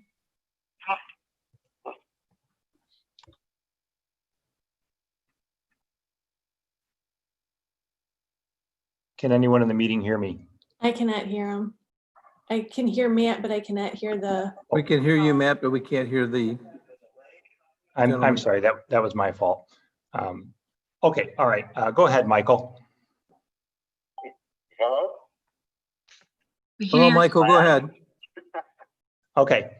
Go ahead. Yes. Give us your name. Give us your name and address. I think Kelly can hear you. Can you hear him, Kelly? Yes. Okay. Great.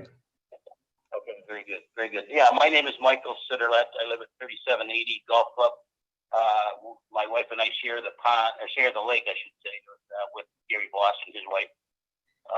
And I guess more than anything, I have talked a couple of times with pardon me? So go ahead. Oh, it says time or something. You're live. You hear me?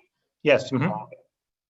Yeah, and several times I've been through my meetings or attempts to talk with people, I've been told that I'd be part of a discussion in terms of what they plan to do with the road that accesses this property, and I've yet to hear from anybody. But I have the same concerns as pretty much everybody. It deals with our existing conditions that are there, and not doing anything to improve them, but more to make them worse, especially in regards to the amount of traffic and the speed levels that they go at. I did like the response to one of the callers in regards to trying to take a condition that we have there and using it to improve, which, it comes down to a thing of cost. I'd like to see personally bike and walking trails extended to that area. At the same time, some way or some means that doesn't just involve property owners that have nothing to do with the development paying the cost, but some way of reducing the speeds, especially on the traffic at Golf Club Road. And I think the final thing that I would like to talk about is Tom had mentioned his concerns of water gathering in his lot. My concern is more the opposite, where a lot of the fresh water that feeds the lake now comes from the south. And with that development, I'm see anything that assures me that that will continue. And again, the level of that lake water is very important to us. And I've seen nothing that says that there will be any kind of controls that prevent that from not happening. That's all I have to say. Thank you, Michael. Again, and we don't want to put the cart in front of the horse, but these types of questions are asked and answered of the petitioner when we start looking at planning. And that planning includes elevations, it includes runoff, it includes traffic studies, it includes an awful lot of things that have to fall into line and be in good order for that development to be approved. So these concerns you bring up are very valid, and they will be at one point, at least if we approve this evening, they'll be discussed somewhat tonight and a great deal down the line. So do we have any other callers? Kelly? I have no additional callers on the line. All right, hearing none, I'm going to close the call to the public at this time. Are there any questions from the commissioners? I do have a question though. Jill, go ahead.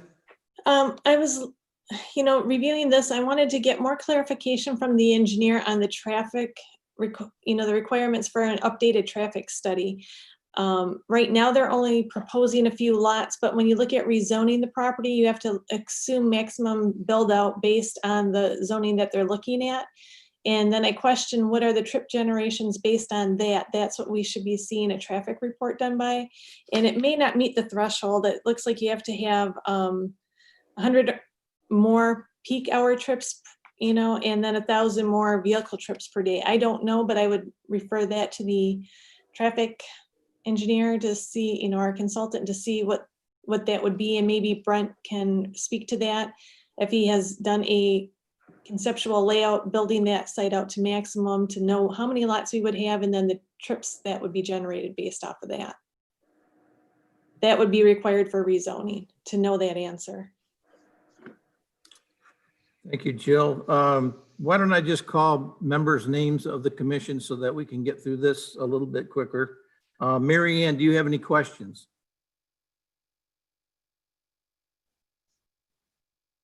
Perhaps you're muted. I can't tell. Mary Ann, you are muted.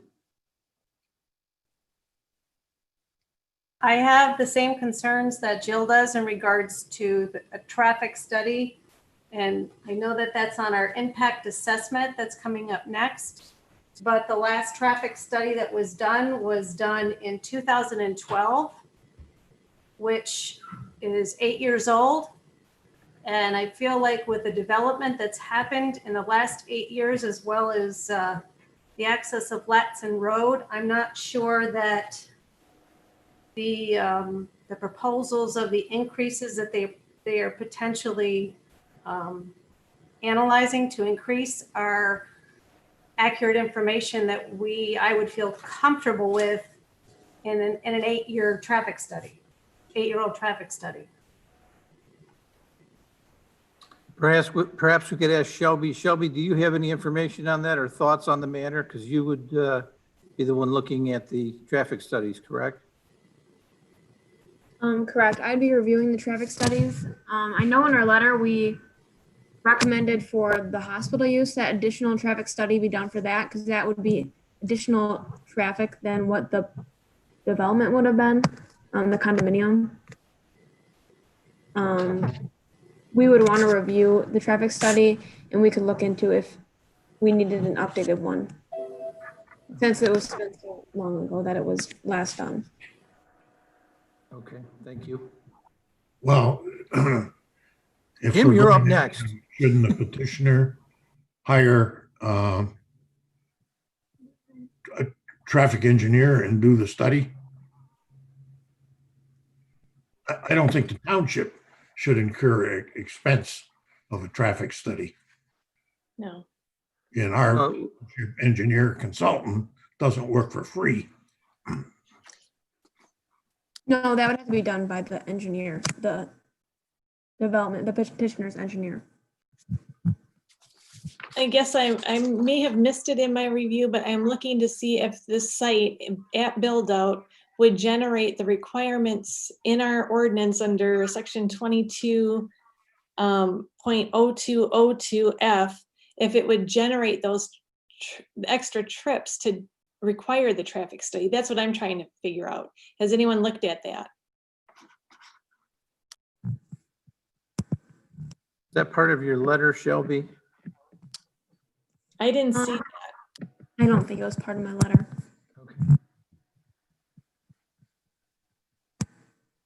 So I'll just jump on and comment here. The ordinance, that section that Jill just referenced, kind of refers back to the requirements in the impact assessment, which talk about traffic studies. I just pulled that up here. So basically, a traffic impact assessment is required when current and future traffic operations could generate 50 to 99 directional trips during a peak hour. If the proposed development would generate over 100 directional trips during either the peak hour of the traffic generator or the peak hour on the adjacent streets, then they have to do a more thorough study. So I think the question is probably more for Brent to determine the number of traffic counts that he provided. Was that based on max build out, or was that based on the proposed 10 lots for the Before we go further, Kelly, I think everybody has their mute undone. And in doing so, we're getting feedback, and it may be part of the problem that they're having on the YouTube feed.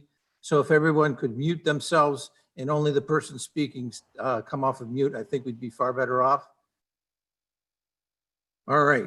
So Kelly, where were you? Go ahead. So I just said a whole lot. I'll try to paraphrase it this time. My comment was related to the ordinance requires if you generate over a certain number of trips, then you either have to do a traffic impact statement or a full traffic study. The threshold for that is 100 trips. So I think the question is for the applicant engineer to let us know when he did the traffic analysis and the impact assessment. Was he assuming max build out when he calculated the trips? Or was he assuming what they're proposing, which is 10 lots? The ordinance would require it to be the maximum build out used for the traffic study. Hope that makes sense.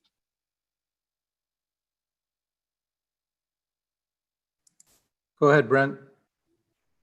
All right, so in item I of the rezoning impact assessment, we talk about the traffic, and we based our traffic information on a total of 23 single-family homes.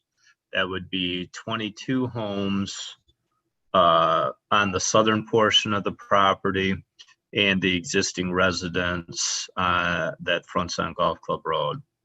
So at 9.44 trips per residence, that results in 217 trips over a 24-hour period.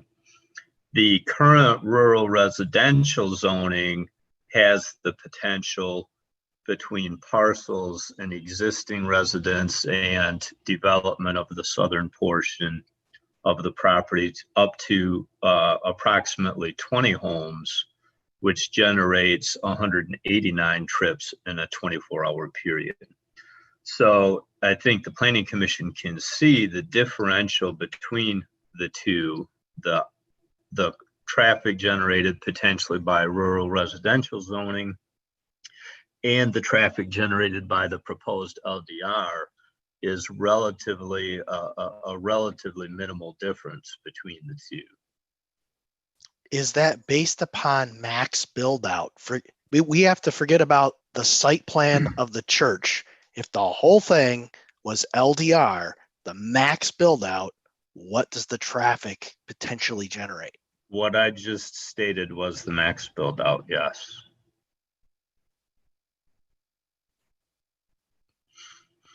And your definition puts that under a traffic study, having to do a new traffic study. Yes, we're at a total of 217 trips in a 24-hour period. And does that still, Brent, it's Mary Ann, does that still take into consideration a traffic study done in 2012? That's strictly speaking to the traffic generated on the site for the proposed development. Within the site itself? Yes, correct. They would only have to redo the traffic study if they exceeded the additional 100 trips per day, or 1,000 more vehicle trips per day and 100 more peak hour trips per day, which he is saying they do not, so they are not required to update the traffic study. That's correct. All right, thank you, Brent. We're going to go down the list here. Any more questions? Eric, do you have any questions? I don't. Thank you, Eric. Jeff, any additional questions?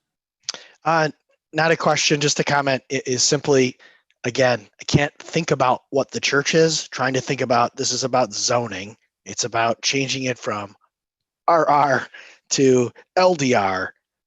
What's the impact? What does it look like? And if it's 25 more houses, okay. If it was state RR, okay, it'd be about 12 houses, which they're well within their right. So for me, this is a question of 13 additional houses. If there wasn't a church there, the ability to do so.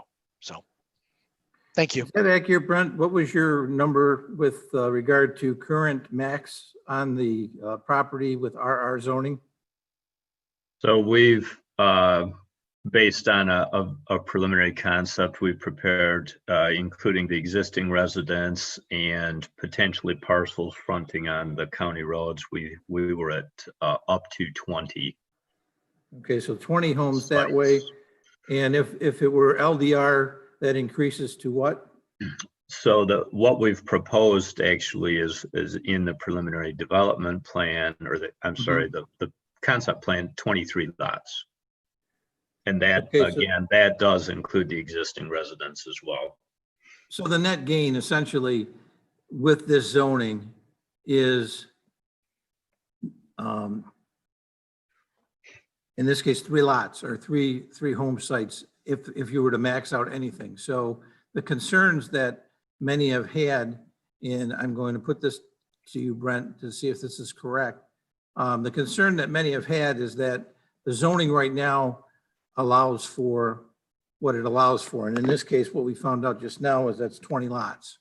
If it were to be developed the way it is right now, they could put 20 homes in there. If it changes to LDR, that only increases to 23. But should this development go forward, that would be reduced to 10 homes.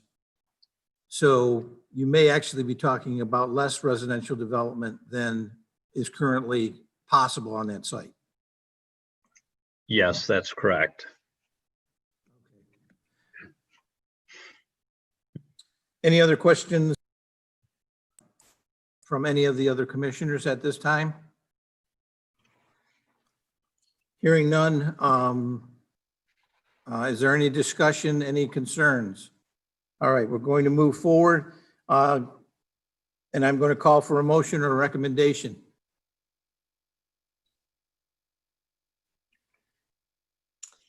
I'm not getting these because Jim does them. Okay, Jim. Go ahead, Joe. You can. You want? All right. Mr. Chairman, I will propose that the Planning Commission recommend that a township board rezoning of the property at the southwest corner of Golf Club and Latson Road from low density residential to lost my mind. I'm sorry, from rural residential to low density residential. This request is made because the Planning Commission finds several things, including the proposal being consistent with the township master plan. It is compatible with the existing build out in the surrounding area.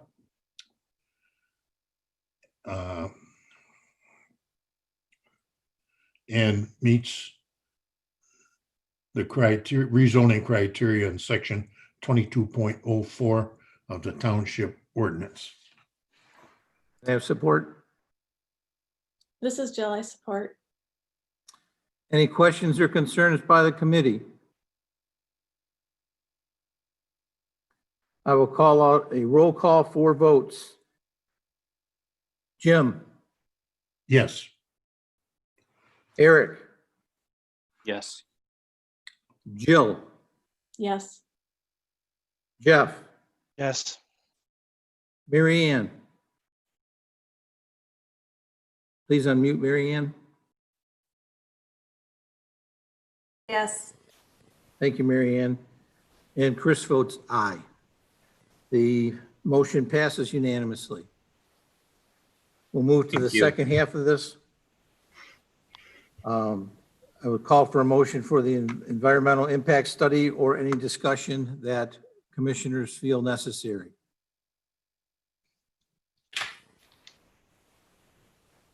Hearing none, can I have a recommendation?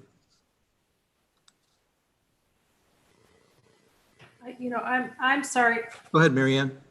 So I do have a couple of concerns with the environmental impact. And some of them were addressed earlier by members who had called in. Brent, has there ever been a wetland survey done on this property that you have done or the petitioner has done?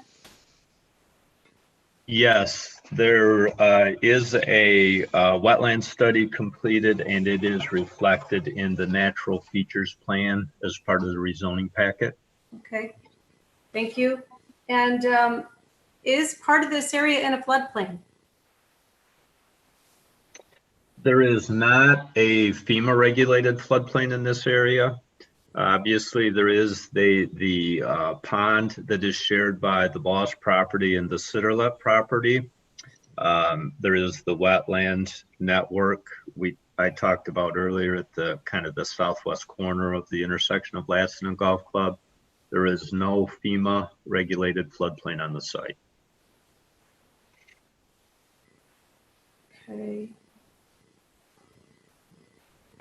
And Kelly, there was a reference made earlier in the last meeting, I believe, regarding access through Sugar Bush.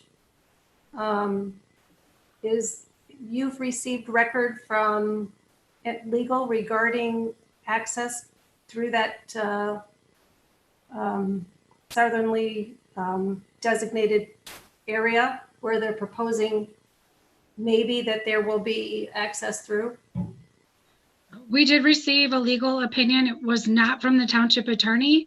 The Rolling Ridge subdivision hired an attorney, and he provided a fairly extensive legal opinion indicating that they do not have the right to access that area.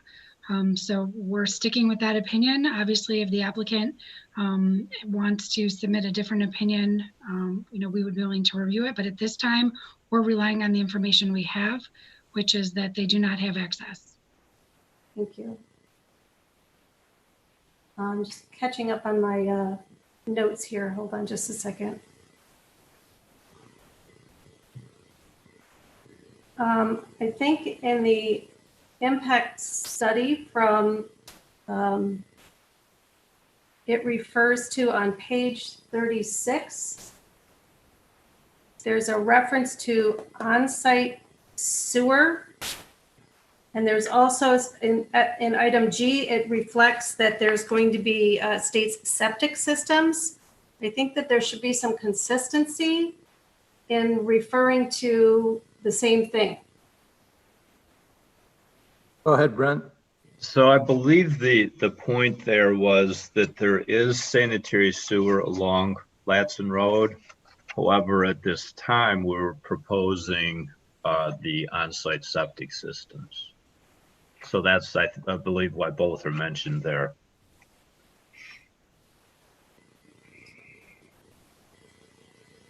All right, any other questions, Mary Ann? None, thank you. All right, we'll go down the list once again. Eric, any questions for or about the environmental impact study? No, sir. Thank you. Jill, No. Jeff, No. Jim, No. and I have none.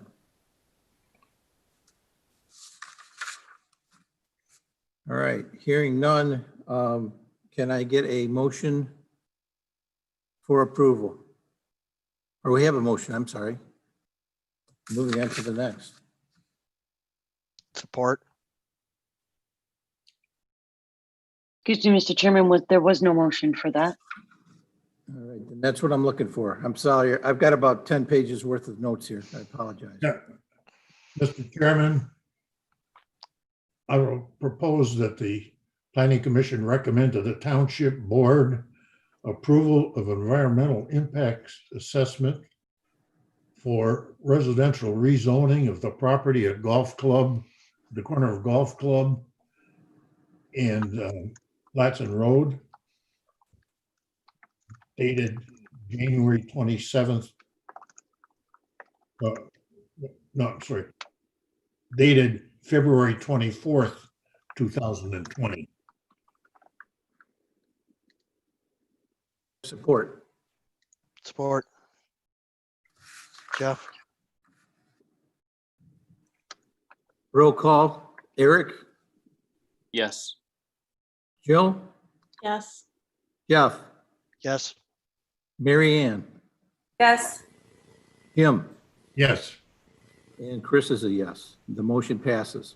Thank you. We'll now move on to the public hearing number 2. I think the idea that I had earlier may be a good idea for people. If we want to take a 10-minute break and come back, and we'll start up with hearing number 2. Want us back at 8:30 or 8:31? 8:31, Jeff. Perfect.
Jill, My you might want regular to mute. office mate has joined me.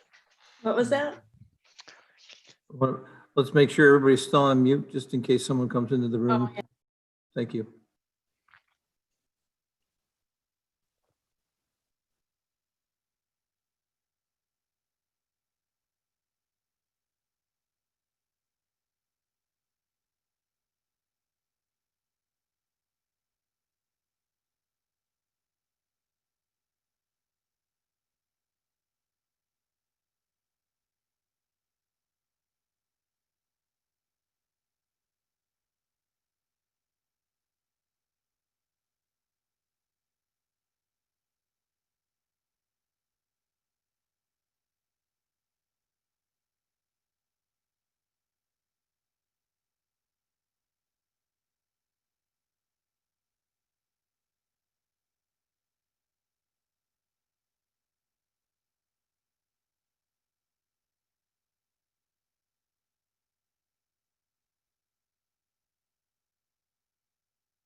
All right, I'd like to call the meeting back to order and remind everyone, if you are not speaking, please stay on mute. It seems to really help as far as clarification in the audio.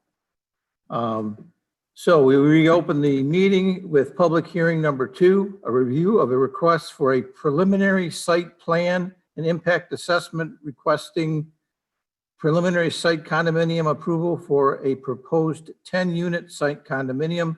The property in question is located at 3850 Golf Club Road and approximately 46.5 acres on the southwest corner of Golf Club and Latson Road. The request is petitioned by the Bible Baptist Church. Applicant, would you like to please make your presentation? Thank you. Thank you, Mr. Chairman. This is Brent Levanway with Boss Engineering. Also here this evening are the current property owner, Gary Boss, and of Gary R. Boss Trust, and then Pastor Tim Christensen of Bible Baptist Church. The church is the applicant for the proposed residential development. And again, this is 10, proposed as 10 single-family residential site condominium units. The screen indicates the location of the 10 units. They're generally on the west portion of the property, south of the pond that is shared by the Boss property and the Sitterlet property. As you will note, the access point to the residential lots is from Golf Club Road. That particular location on Golf Club Road has been approved by the road commission for the site distance and the suitability of a private road approach.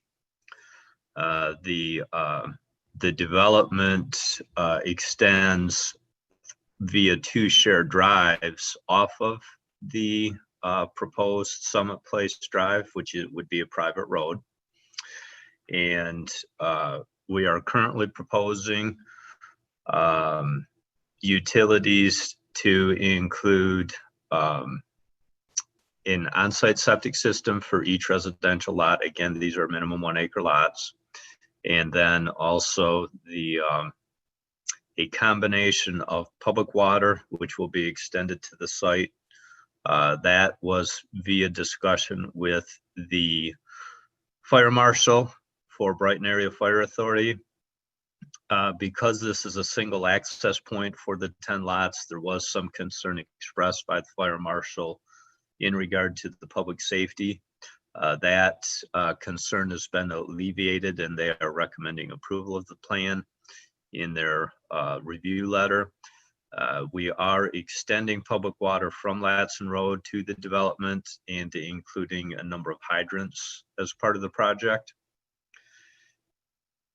And as mentioned previously, so the private road Summit Place Drive would be extended from Golf Club, but would have the 2 shared drives as are indicated. Each of those shared drives would accommodate 4 lots, and the remaining lots would front, their driveway would front directly onto Summit Place Drive. So with regard to a number of the comments during the rezoning, I would like to address those individually if I could. And I think I'd like to start with the storm drainage. So the storm drainage for the site is to encompass, obviously the road network will utilize storm drainage structures, and we will be capturing rear yards of lots 8 and 9. Based on the topography, these lots are actually draining to the south towards the Rolling Ridge development. What we want to do is we want to make sure the developed sites do not extend or increase any surface drainage onto those adjacent lots. So sheet 5, thank you, Kelly, for bringing that up. Sheet 5 indicates the storm sewer network. And what we're going to be doing is capturing that drainage from the south. We're going to be extending it to the north via storm sewer.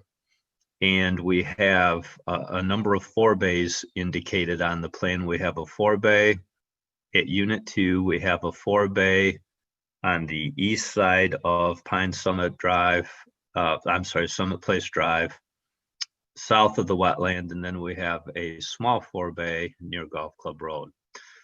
These forebays will be utilized to pre-treat the stormwater prior to discharge. So obviously the forebay at Unit 2, it will be capturing primarily those units 1, 2, and 3, as well as a portion of 4 and 5. And that discharge will go to the pond. Again, this is the pond that is shared by the Boss property and the Citterlet property. The remaining 2 forebays will capture primarily the private road and a portion of the south property. Those 2 forebays will discharge to the wetland. Again, this is a regulated wetland. We will be required to obtain a permit from the state of Michigan Environment, Great Lakes and Energy.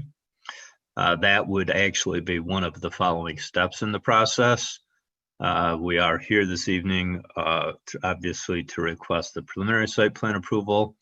Again, that is the focus of that is the road and lot layout, making sure we are conforming to the ordinance with regard to setbacks, etc. We do have a number of steps to proceed with in the process. After preliminary approval, we will be preparing the more detailed construction documents. We will be proceeding forward with reviews by the Livingston County Road Commission, the Livingston County Drain Commissioner, township engineering consultant, and as I mentioned, the state of Michigan for the wetland stormwater discharge. So that, I think, addresses the storm drainage. We did hear a number of the concerns. And again, I believe with regard to Rolling Ridge to the south, our plan, as noted, will be capturing a significant portion of the runoff currently going to that area. We anticipate that will alleviate both the storm drainage and the concerns. And then with regard to Mr. Sitterlet and the pond, again, for our detailed drainage plans, we anticipate adding a control structure. There is currently a control structure. It's essentially a labor-intensive control structure where it has to be regulated by either Mr. Boss or Mr. Sitterlet. So we anticipate a control structure that will be not as labor-intensive in nature. It will be controlling the 100-year storm event as is required by the township and the county drain commissioner. The discharge will, as it does today, it will extend under Summit Place Drive and then into the regulated wetland. So that would be the direction of drainage. We did hear from the gentleman on Lane Drive. He expressed the concern with regard to the northerly of the two shared drives. Again, that drainage is going to be captured, taken into the forebay for at Unit 2, ultimately then discharged into the pond and would continue to the east. So, so the storm drainage with regard to that, again, will be directed away from Lane Drive, and it will be captured and ultimately discharged to the east. I think, again, an important item going back to the site plan, there will be no access to Sugar Bush Drive. There is not access proposed. We do have the cul-de-sac for the private road. We do have the two shared drives. We have the single point of access on Golf Club Road for the 10 units. We have received the review comments from the township planning consultant, township engineer, and fire marshal for Brighton Area Fire Authority. We recognize any approval or recommendation of approval this evening would be contingent upon satisfactorily addressing those items. Again, as we move forward with the process, we have a significant amount of work to do with the detailed plans, significant reviews for the construction, and then we would be back to the Planning Commission and Township Board for ultimately for final approval of the project.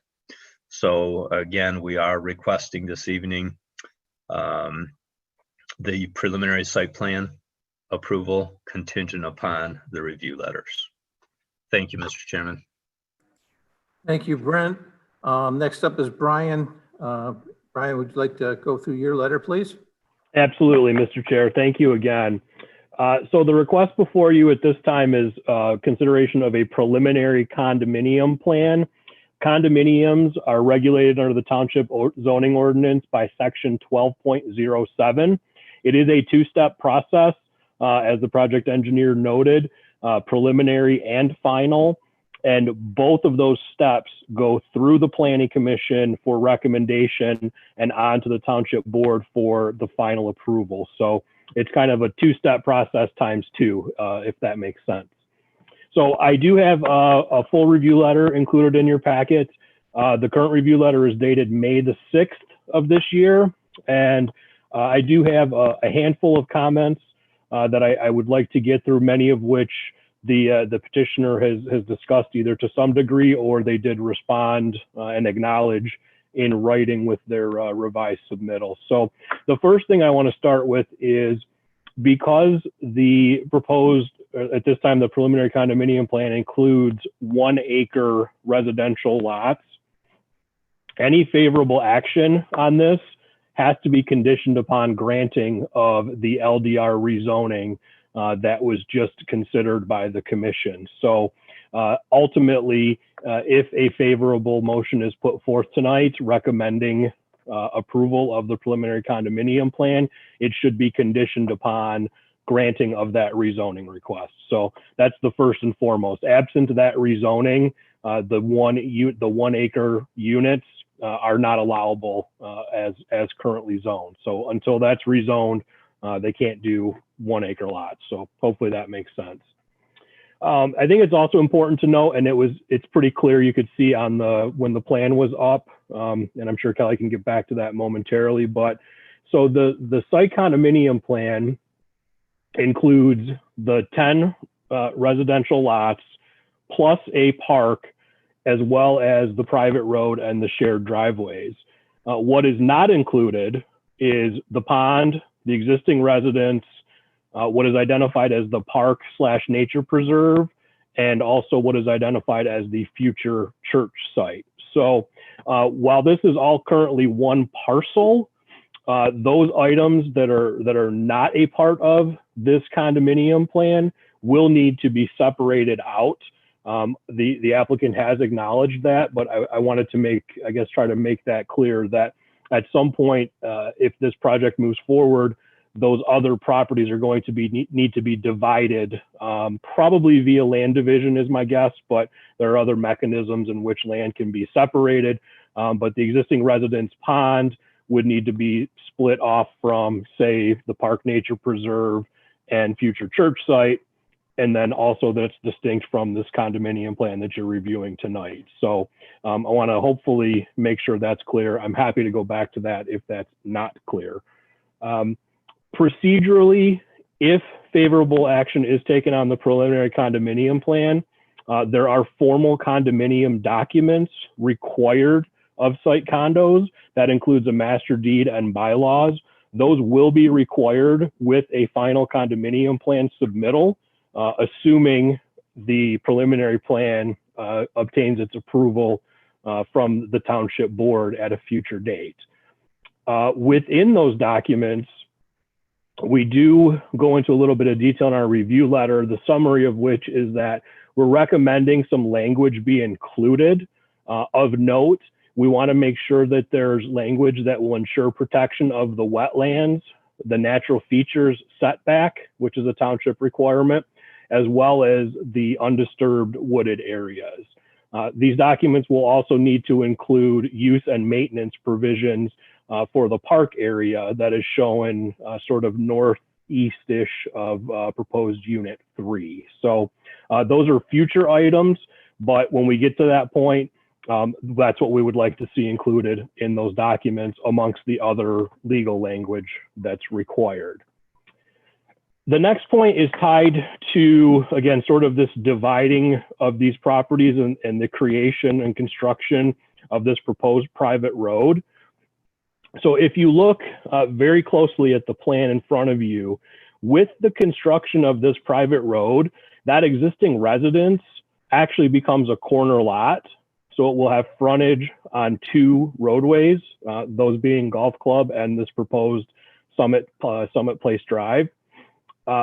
There's an existing accessory building that would be located in the front yard of the private roadway. Per your zoning ordinance, accessory buildings would not be allowed in this location. So essentially, construction of this private road creates an accessory building that's out of compliance with the other ordinances. As such, it is the petitioner's stated intent in their submittal documents. They're going to seek a variance from the Zoning Board of Appeals in an attempt to retain that structure. So in essence, they'd be looking for a variance that would allow that structure to be located within a front yard. If they do not obtain that variance, then alternative ideas are going to have to be explored which could ultimately include the potentially, removal and or relocation of that structure. So I want to make sure that the commission understands that that's another item that will have to be addressed. And I would suggest that you include resolution of that matter as a condition if you were to take favorable action on this particular plan. As far as the private road and shared driveways go, obviously we're going to defer the technical review of those items to the township engineer, but I do want to single out 2 points of information that the commission does have to act on as it relates to the private road and shared driveways. One is the applicant seeks a reduction in the easement width. That is within the commission's discretion to allow that. Second is an extension of the maximum cul-de-sac length. Again, per your private road requirements in Article 15 of the zoning ordinance, Planning Commission does have the discretion to allow both of those items. Piggybacking the private road item, the applicant will need to provide a private road maintenance agreement in the format required by the township. This will include the use as well as the maintenance provisions for that private road. And one added point that I put in my letter, because I want to make sure again that the applicant covers all their bases and that the commission understands. So if this private road is part of this condominium, but the church, the existing residents, and the Park Nature Preserve are not part of this condominium, if those other parcels or those future potential parcels are going to be accessed by this new private road, they will also have to make provisions in that private road maintenance agreement allowing access by these separate properties to use that roadway. Again, I hope that makes sense. I know it's kind of convoluted in terms of a couple of different items that I'm trying to fit together, but I'm happy to take more questions, obviously, if there are any questions as it relates to that. As far as moving forward, if preliminary approval is obtained, the final plans will need to include a detailed landscape plan demonstrating that the ordinance requirements are met. In this case, of particular note are the street tree requirements.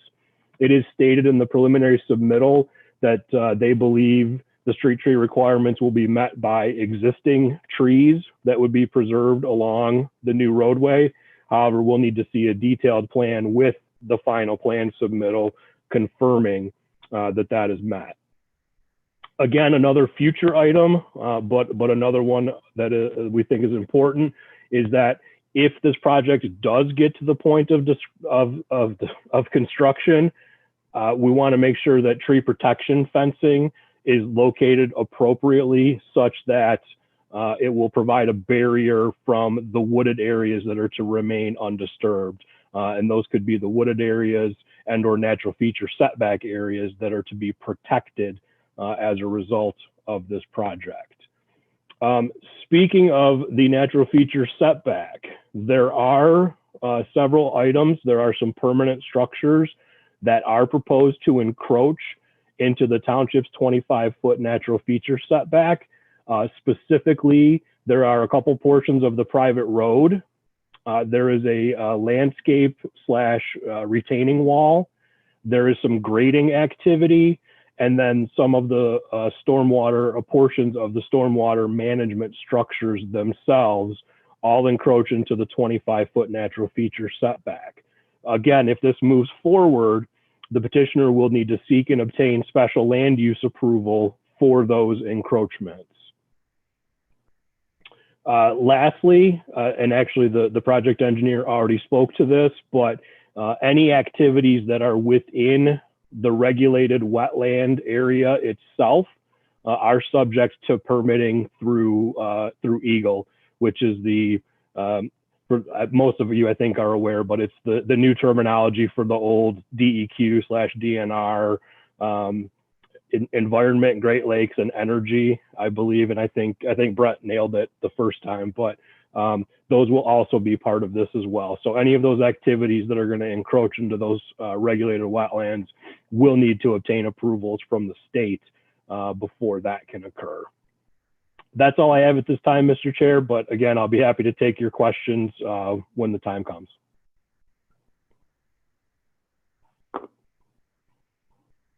You're on mute, Mr. Chair. Thank you. I thought I clicked it. Anyhow, I apologize.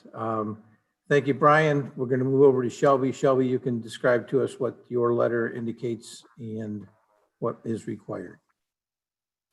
Okay, so Brent already talked about a lot of the notes in my letter.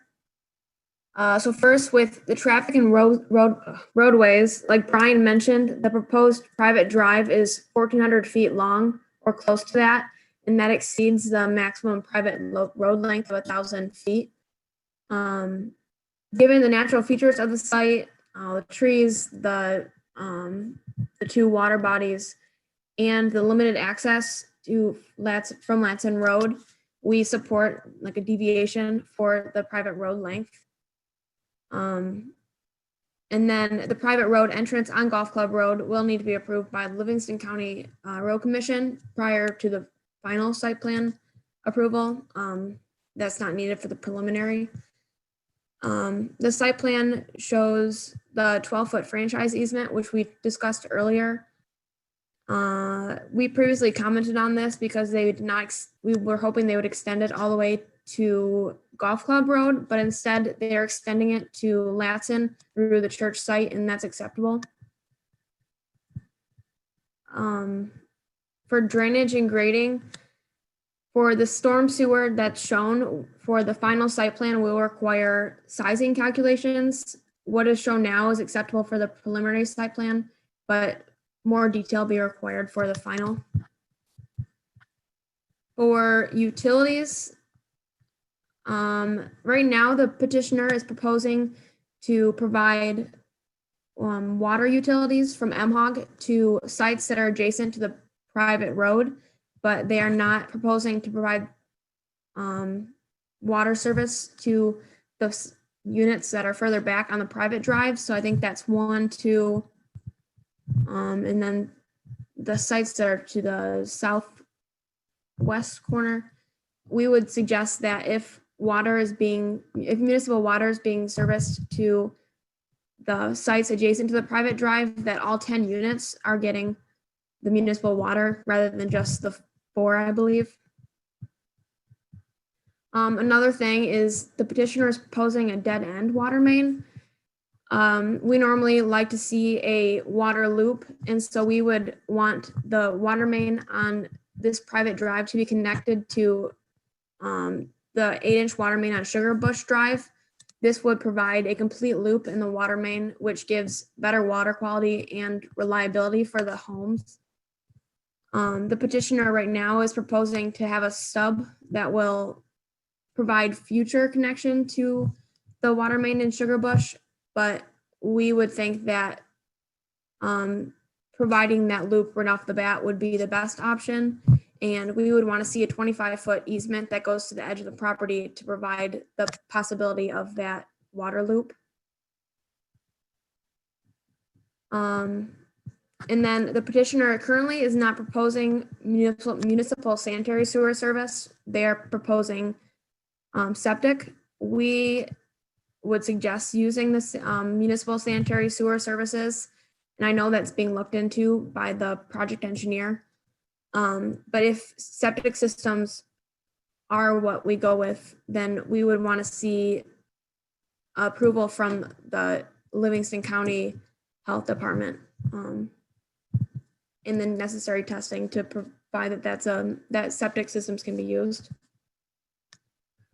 And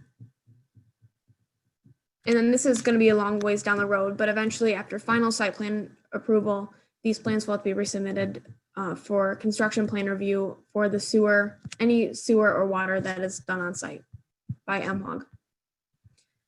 So overall, we don't have any engineering concerns to the preliminary site plan, And we just ask that these comments would be addressed before the final site plan approval. All right, thank you, Shelby. At this point, well, Brent, do you have any concerns or questions with regard to the fire department comments? I know you referenced those a little bit earlier.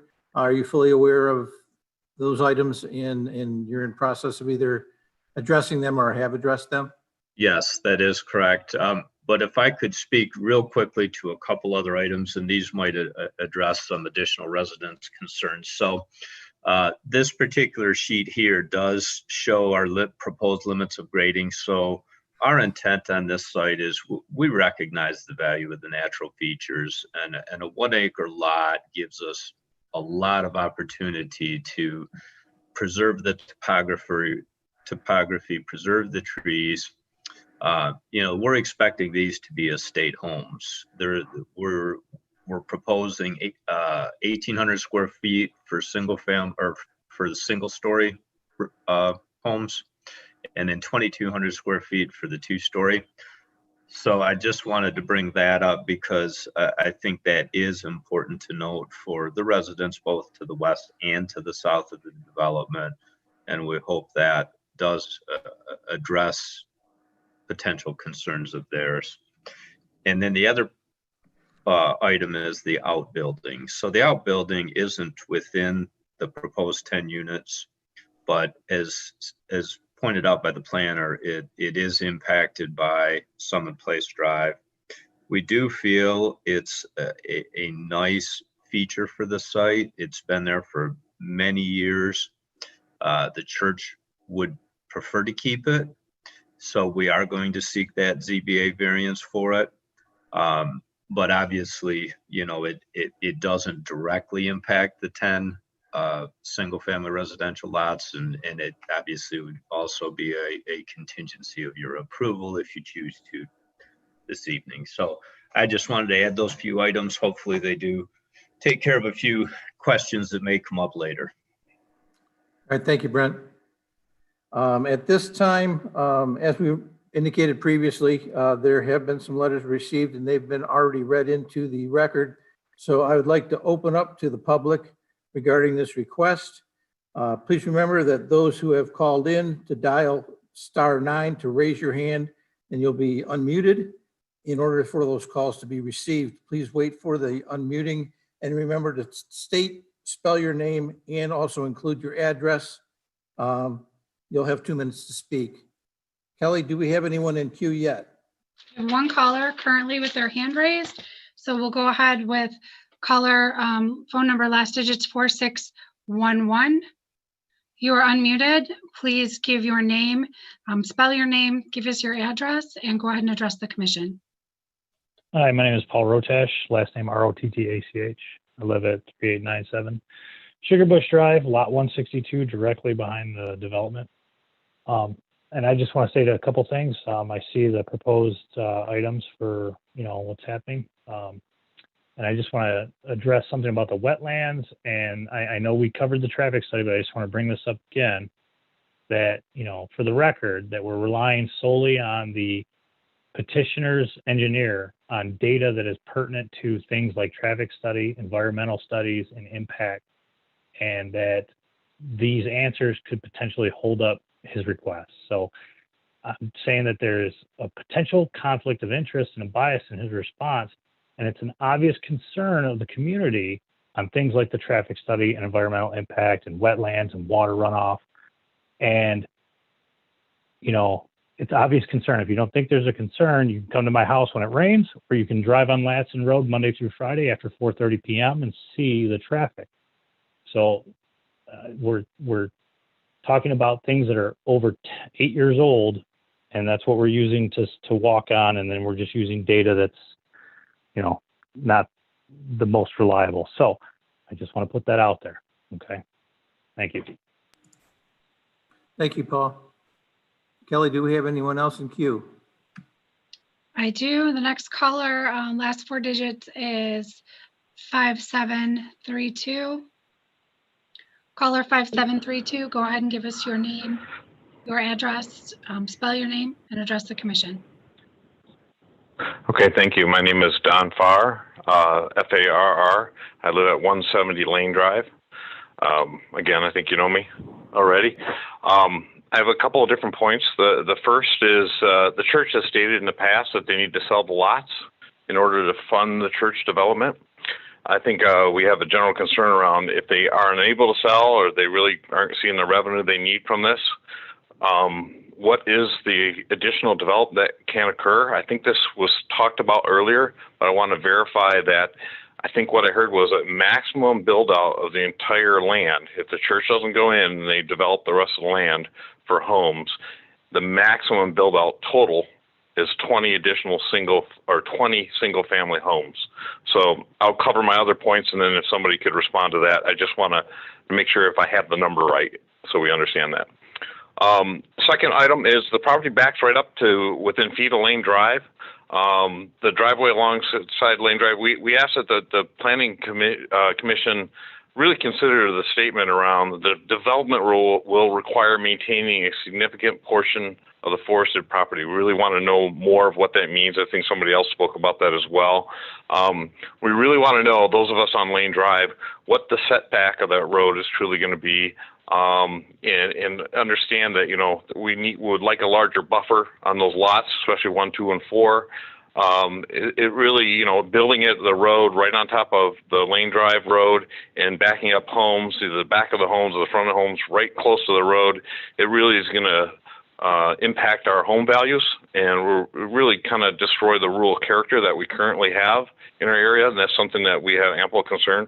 We do think, though, and recognize that some of the plans being submitted are starting to take that into consideration based on what we heard prior with the limitations on square footage for single story and 2-story. We asked that, you know, especially either prior to approval of this plan or perhaps even the final plan, that we get more details around the setbacks of the roads, what kind of tree constructions are going to be put in place as well. So really ask the Planning Commission to please ensure, if this is approved, that a rigorous tree protection program be put in place. Finally, we've talked about septic. We also want to really highly recommend and assert the position that this should be connected to the septic system that runs up Lassen. That really seems like a no-brainer, or we really have concerns around the soils and the topology of the land, and even with engineered systems, we worry about that runoff from some of those sewage systems. The hookup to the system is there. It's on the east side of this lot, and we think it really makes a lot of sense to connect into that system. And that's all of my items. Thank you. Thank you, Don. Kelly, do we have anyone else in queue? Yes, the next caller is phone number ending in 2743. Caller ending in 2743, you've been unmuted. Please give your information to the Planning Commission and make your comments.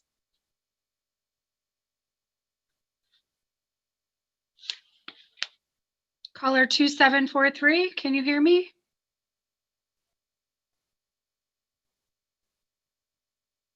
Sorry about that. I was muted on my end as well.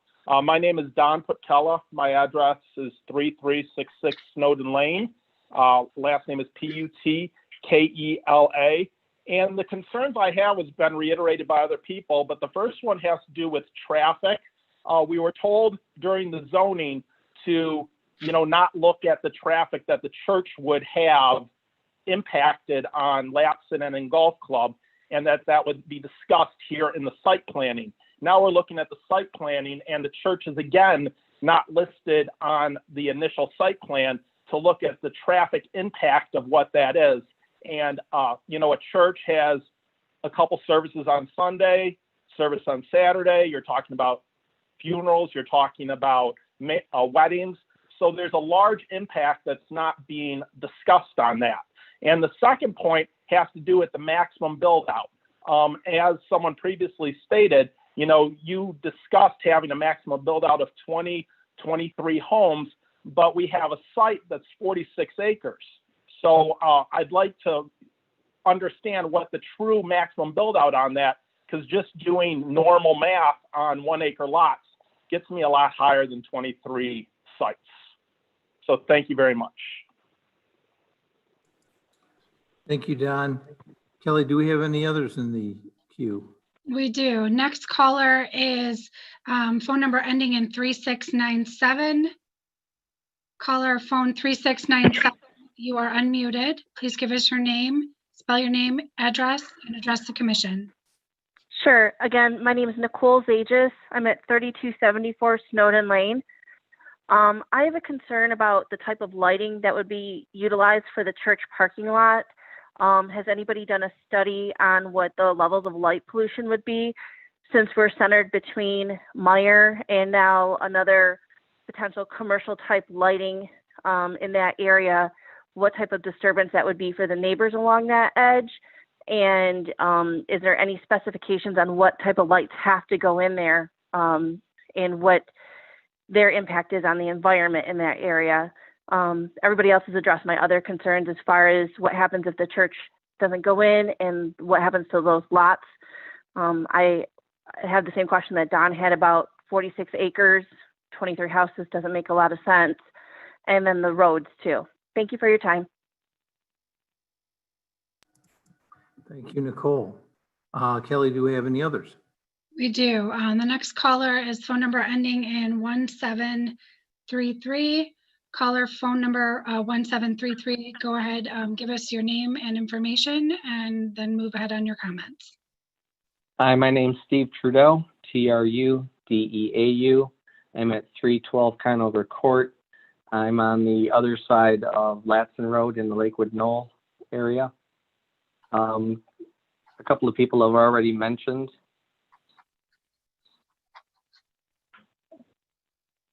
Can you hear me? Yeah, we can still hear you. Okay. A couple of the callers have already mentioned my concern for traffic volume on the 250 family per church, how much traffic that's going to generate off of golf club, concerns of light pollution from the church. I have concerns of, will they maintain that 25-foot buffer of natural zones such that, I won't be able to see the church from my backyard as it looks across Latson Road. And I don't know if anybody's mentioned this. I don't see on the site plans. Would the sidewalk be extended from Snowden out to Golf Club along this new developed property? And those are my concerns and comments. Thank you. Thank you, Steve. Kelly, are there any others? So we do have another caller. This might be a repeat. Hand up, I can't tell, I'm losing track. But it'll be caller 9196, last four digits of your phone, 9196. You are unmuted. Please go ahead, give us your information and address the commission. Yes, hey, this is Tom Lemkel again at 47 Lane Drive. Hey, I was disconnected for a while and I missed a portion of the beginning of this meeting, but I wanted to readdress what I brought up in the very beginning. I did hear about the water flow and how that's going to be directed, but I do need to hear more in regards to how that road entrance off of Golf Club coming in to the boss's second driveway, how that's going to work and how it's going to protect the traffic. That's a danger zone of like a hill coming down. Again, I've said this once before. The traffic is very high moving on this road. We don't want more traffic on Golf Club. The road, it cannot handle what it has now. And when it does, it's everybody's speed zone to fly down that road and race. And coming down that hill is going to ask for another accident right at that intersection. We just witnessed that about 3 months ago right there. I think that's a dangerous place to put a road.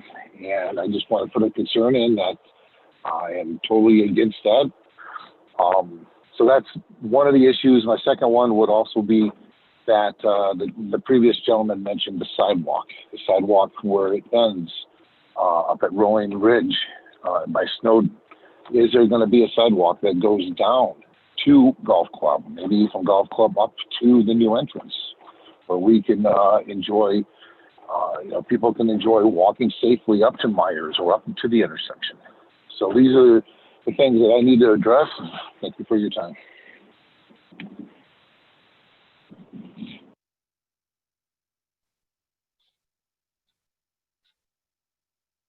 You're muted, Mr. Chair. Can you hear me now? Yes. Okay, I apologize. It said I was unmuted. Do we have any others in queue? I'm sorry. I don't have any others in queue. I don't know if now's a good opportunity just to make one final plea to anyone who's out there and on the call to press *9. I do see callers that are listening to the meeting, but no one has raised their hand. If you do want to address the Planning Commission at this time, please press *9 on your phone, which will alert me that you'd like to speak. All right, while we wait for that, there's a couple of things I think that we could probably address a little bit. We were asked about lighting. Brian, can you elaborate what is required by zoning to help them out with regards to that? I can, Mr. Chair, thank you. And I want to take one step back though, however, because the proposal before the commission is not development of a church. The proposal that's before you is a 10-unit site condominium with a private road. So if and when, again, if things move forward and a church is proposed on this site, it will have to go through a formal special land use and site plan review process of its own. So the questions regarding lighting for the church and parking for the church and landscaping at the church really don't have anything to do with the preliminary condominium plan review. If and when an application is submitted for development of a church, then all of those factors will come into play. But more to the point, yes, the township does have regulations that relate to lighting, in particular requirements for downward directed cutoff fixtures. There are on-site maximum intensities. There are maximum intensity limitations along property lines. So the township does have pretty stringent lighting requirements, not to mention landscaping and buffering, as well as parking lot landscaping and limitations on maximum amounts of parking, et cetera. So again, if and when there is a submittal for a church on this site, there will be a formal process. All of the folks, I'm trying to think, it would essentially be probably the same notification radius. So the special land use request for a church will require a notification to a 300-foot boundary, just like the rezoning case did prior to the condominium case. So I want to let those residents know that are still on the line that if and when that application is submitted and it's up for consideration, you'll get a similar notice to what you got for the rezoning request. Thank you, Brian. Also, Brent, I'd like to confirm with you, you are talking about if there were no church project down the line, that the capacity for this site is 23 homes for the 46.5 acres, given primarily probably to the contours and wetlands of the property. Can you confirm that that's accurate? Yes, that's correct. We would anticipate 23 homes, and that would include the existing residents at 3850 Golf Club. And the reason is exactly as you noted. There is the pond that takes up a significant land area, as well as the regulated wetland that does. Those areas obviously would not be a part of the residential development. Thus, the density is significantly below the allowable 1 unit per acre, because obviously if you calculate that out, would be 46 units, but again, we would be at half that just simply because of the natural features on the site. All right, thank you, Brent. Could I add to that point? Go ahead, Jim. Recognize Jim. Brent, you said this before, and correct me if I'm wrong, but what we're really talking about in a worst case situation is adding 3 homes to a piece of property. If we didn't have this meeting tonight and Mr. Boss wanted to develop his property, he could put 20 homes in there by right. The ordinance would permit 20 homes. Am I not right? Am I not correct? Yes, our concept plan for for the rural residential, I anticipated approximately 20 homes, again, including that existing home at 3850 Golf Club. So it really is a minimal difference with regard to the two zonings. And when we calculate traffic, it's done at a worst case basis, typically at peak hours, right? The morning and the evening. Yeah, there are several calculations. The first is the 24-hour volume, and then the others are the AM and PM peak hours. Well, and so as far as the peak hours, if you have a church, they typically do not affect peak hours. They're more often than not Saturday or Sunday type of thing. Jim, I'd like to. I'm just trying to allay people. I'd like to cut this off right here because we still are in a call to the public. We'll have time for questions after the call to the public is finished. Kelly, did we have any others that raised their hand? So we do have a repeat caller that has raised their hand, Mr. Farr. I'll leave it up to you, Mr. Chairman, if you want to accept repeat calls at this point. Since we have one more, let's take care of it. Mr. Farr has some good points and we'd like to be able to help him out with understanding. Okay, Mr. Farr, go ahead with your comments. Thank you. I appreciate it. But since I asked to be added to the queue, I think Brent answered my question, but I'm going to restate it just so we're crystal clear on this. Looking at the site plan, it's either 10 homes or 10 lots, if you will, with single family residential homes plus a church that's to be submitted later, or it's going to be 23 single family lots for the entire thing. And I just wanted to clarify that, but that was prior to Brent speaking. So I think we're on the same page now. Yes, and actually, if I could clarify just a bit further, it's 10 proposed homes plus the existing residence, so there would actually be 11 homes plus the church. Okay, thank you. All right, Kelly, does that round it up for us or do we have others? So we just had some others. The next one is caller 0195. Last four digits 0195. You are unmuted. Please give your name and address and go ahead and talk to the commission. Hey guys, I didn't realize this is my second time popping in, but Bruce, last name Macey, M-A-C-E-Y, 3878 Sugar Bush Drive. Just a quick question. It sounds to me, I don't do this very often, that the Planning Commission approved a recommendation to rezone the property. And if that's the case, based on the number of units proposed, the petitioner is saying you can't really look at the church because we're not sure that that's going to happen. So you can't take that into account. Then why was the property rezoned? The existing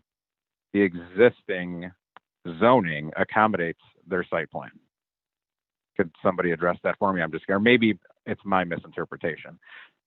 Thank you.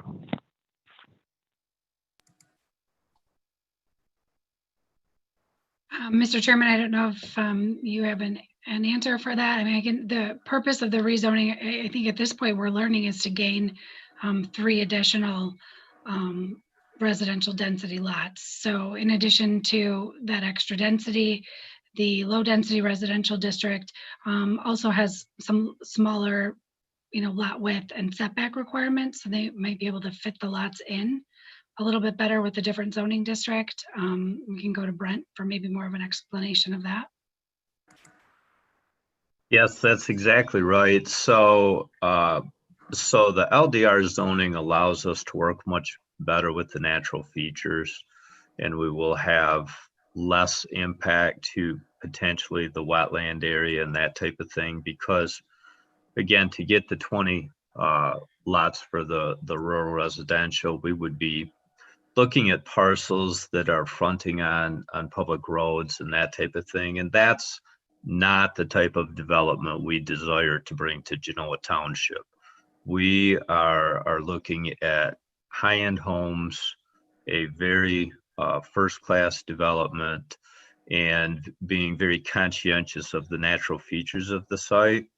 So the LDR really allows us to fit in the density and work better with the natural features. Thank you, Brent.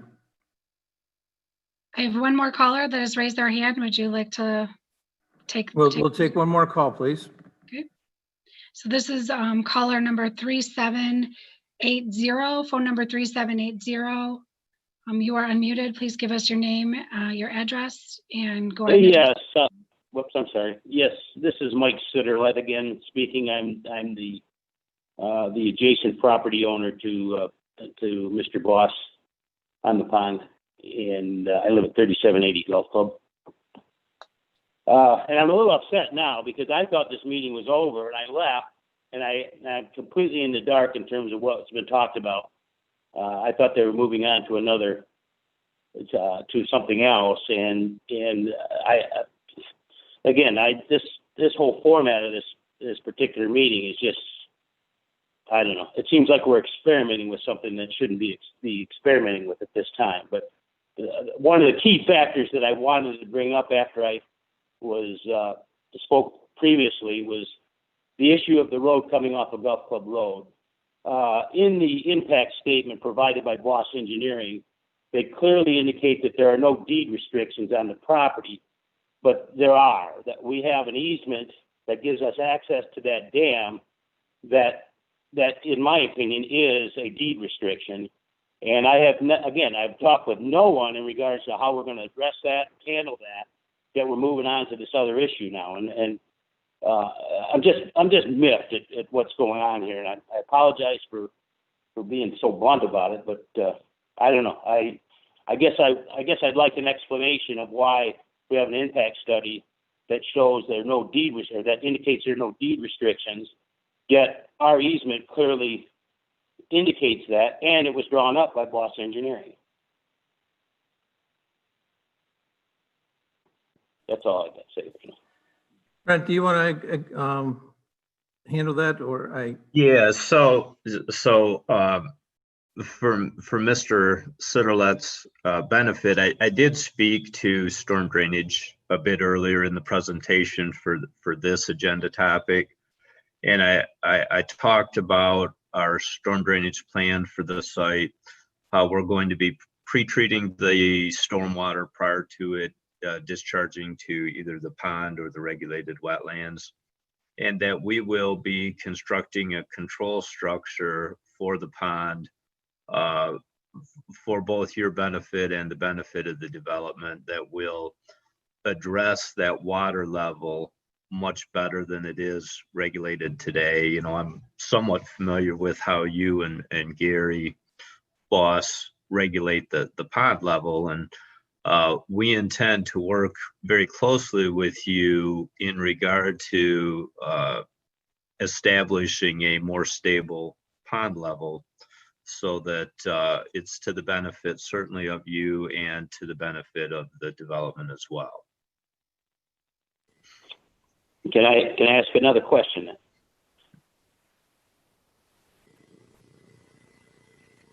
Or am I muted? You are not muted. Go ahead, Mike. I'm sorry, I was muted. Oh, all right. Yeah. Well, again, does that involve my previous concerns in regards to the runoff from the lots that are adjacent to the lake that are being proposed, and in regards to the tributaries that are now feeding the lake with fresh water? How are we handling that? And who's going to, if this doesn't work, who is going to be responsible for this cost of repairing it or at least getting things back to where they originally were?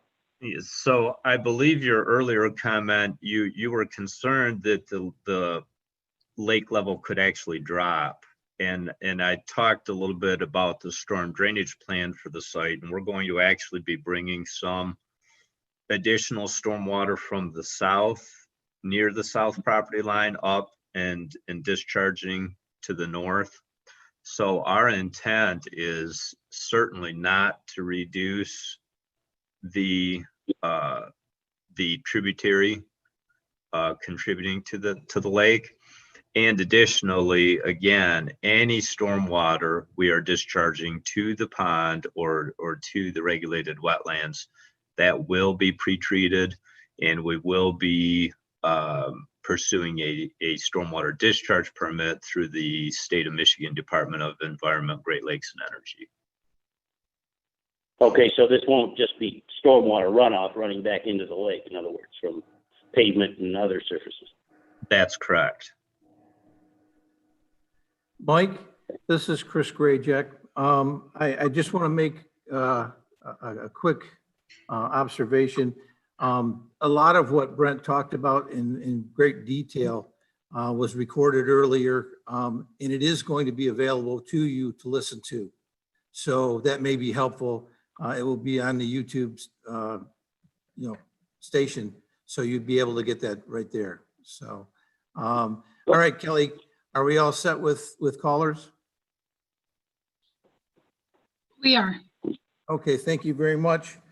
Hearing that, I'm going to close the call to the public and open the floor to questions from the commissioners, and I'm going to start with Mary Ann.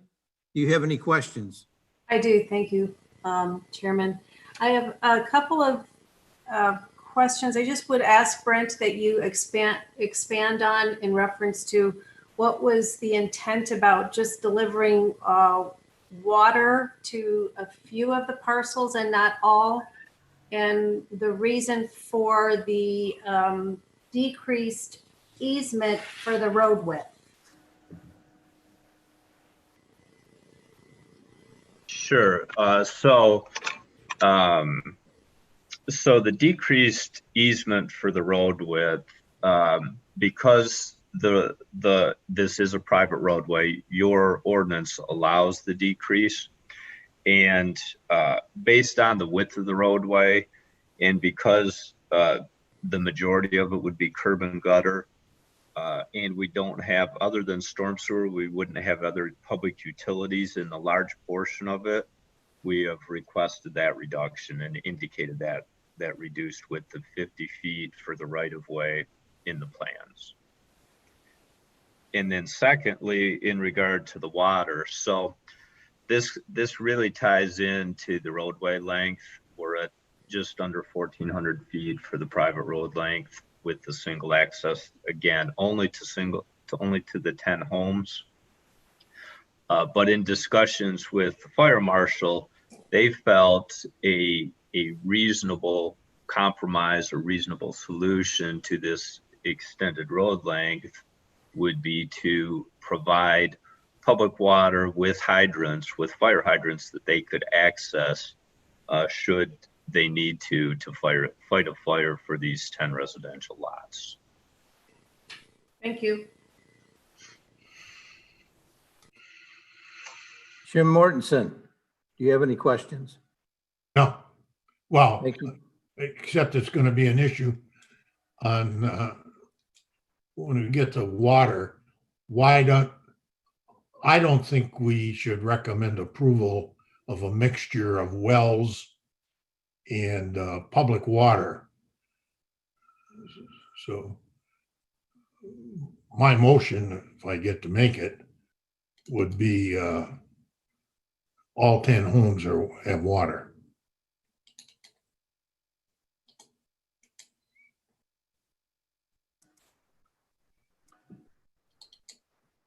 All right, Jim. Yeah, the motion would have to be for either approval or disapproval of the site plan as is. So that's the way it would have to be. There's no conditioning it for those items, as I understand. No, I think you can get our consultant on, but I think we can change site plans, preliminary site plans, conceptual site plans. Can we not? Yeah, Mr. Chair, you can include conditions with your recommendation on the preliminary condominium plan. It was the rezoning that you could not attach conditions to.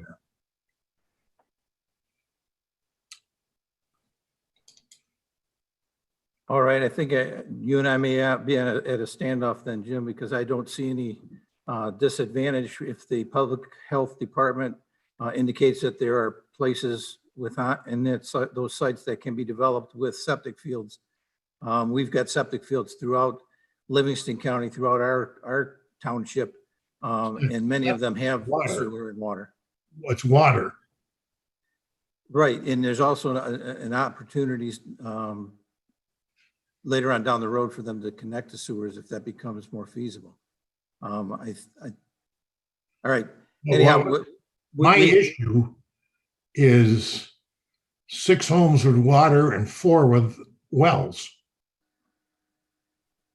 That's what they're proposing. And I'm saying 10 with water.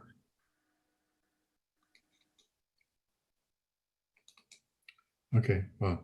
Yeah, I'm kind of at a loss because as I'm saying, we have homes throughout the township that have wells. We have homes throughout the township that have water and sewer, and there's a mixture of these things. In this Not case, one condominium. okay. All right.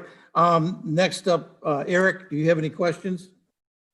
I don't. I just want to state that this is a preliminary site plan, and we've received a lot of detailed information to sort through tonight. But I think we've got a lot of great information to make a wise decision off of this evening. I appreciate the petitioner bringing all that forth to us. But I also want to make a statement that from where this was at 6 months ago to tonight, to come down to 10 lots from what was presented 6 months ago to now is a significantly diminished impact. And so I think that's great for our community. Thank you, Eric. Jill, do you have any questions? I have several comments. One, I'm concerned with the way they're proposing the development. You have to have lots that are created and existing before you can't just split this and leave an existing residence without a lot created and then the other portion without a lot created. So I think that has to be addressed before they can come back with the preliminary site plan even, is creating the lots that can be developed. I don't believe that you can just carve out something that's existing without creating the lots properly. So you'd either have parcel A, parcel B in the development, but I guess I'm going to go to our consultants to comment on that. So that was my first comment. Second, they're creating a need for a variance with a proposed road right off the bat. I think that approving anything that creates a need for a variance is a problem. I think they need to adjust the road, move it, do something so that it can meet some portion of our requirements. Does it meet the front setback if it were allowed in the front? Does it, I don't have enough information. I didn't see that. I'd like that looked at a little bit more. I agree with Jim on the utilities. You never mix match utilities. You never have well and septic in a new development. When you have utilities available, you extend the utilities to service the lots. That's my opinion. Or you go the other way and you don't provide them. They can't just extend sanitary sewer. If they create a new parcel, they would need an easement for that sanitary sewer, and that would be required. I do not see a reason to reduce the easement width. There's none provided that's adequate. If they don't cut all the trees down, they don't cut all the trees down. No big deal. They still can give us the easement.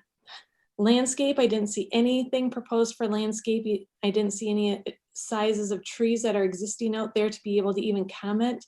If they have significant trees that are existing, and we can see that on a plan, and they may use the trees that were required for the right-of-way planting to better,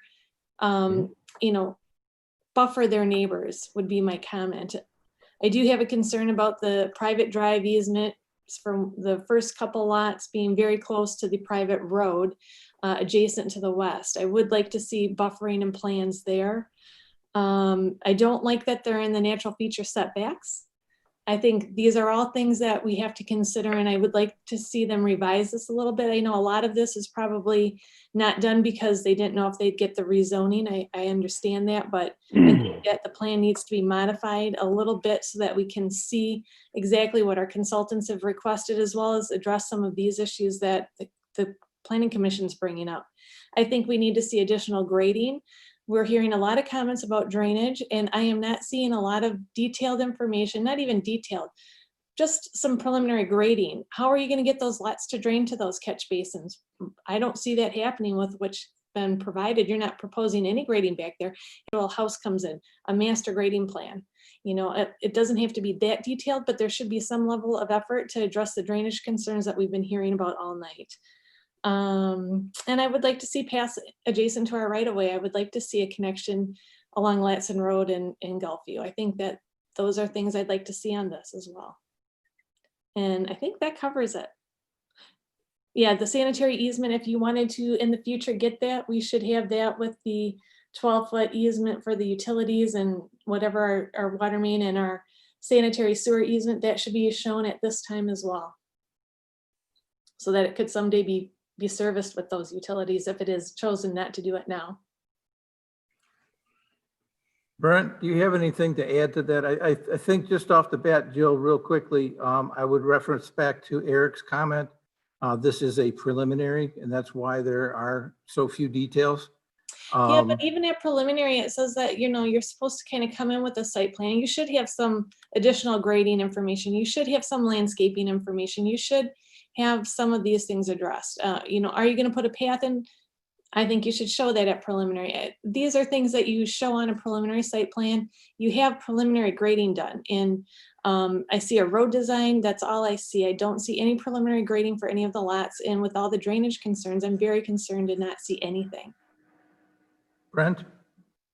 So several items to address. The first, I think, is the parcels. So we absolutely, of course, have to parcel out the existing residence and the remainder property, but we wouldn't do that before we know whether we're going to have a 10-unit development. So that would occur concurrent with the condominium being recorded, and those documents would be available for final, but because they will have to be carved out. Those parcels can't just sit there by themselves without some mechanism to create them.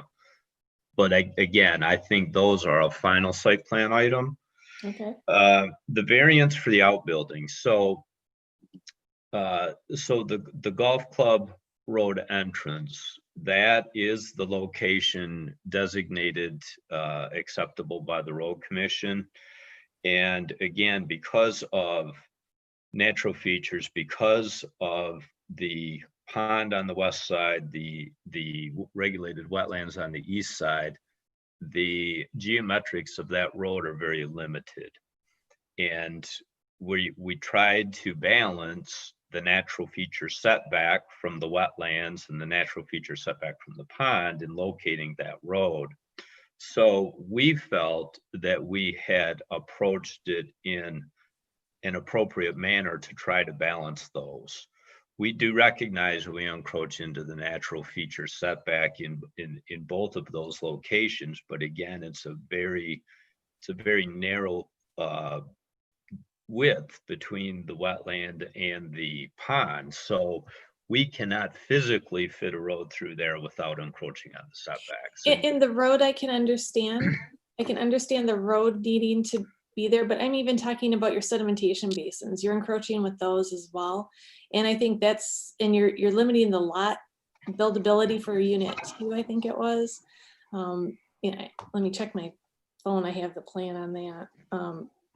So those are some of my concerns, that maybe a little bit of tweaking might help it look a little bit more in line with our ordinance. And I guess I would like to know the distance from that existing building to the road easement, or, you know, the right of way line. So again, what's shown there obviously is a proposed 50-foot easement.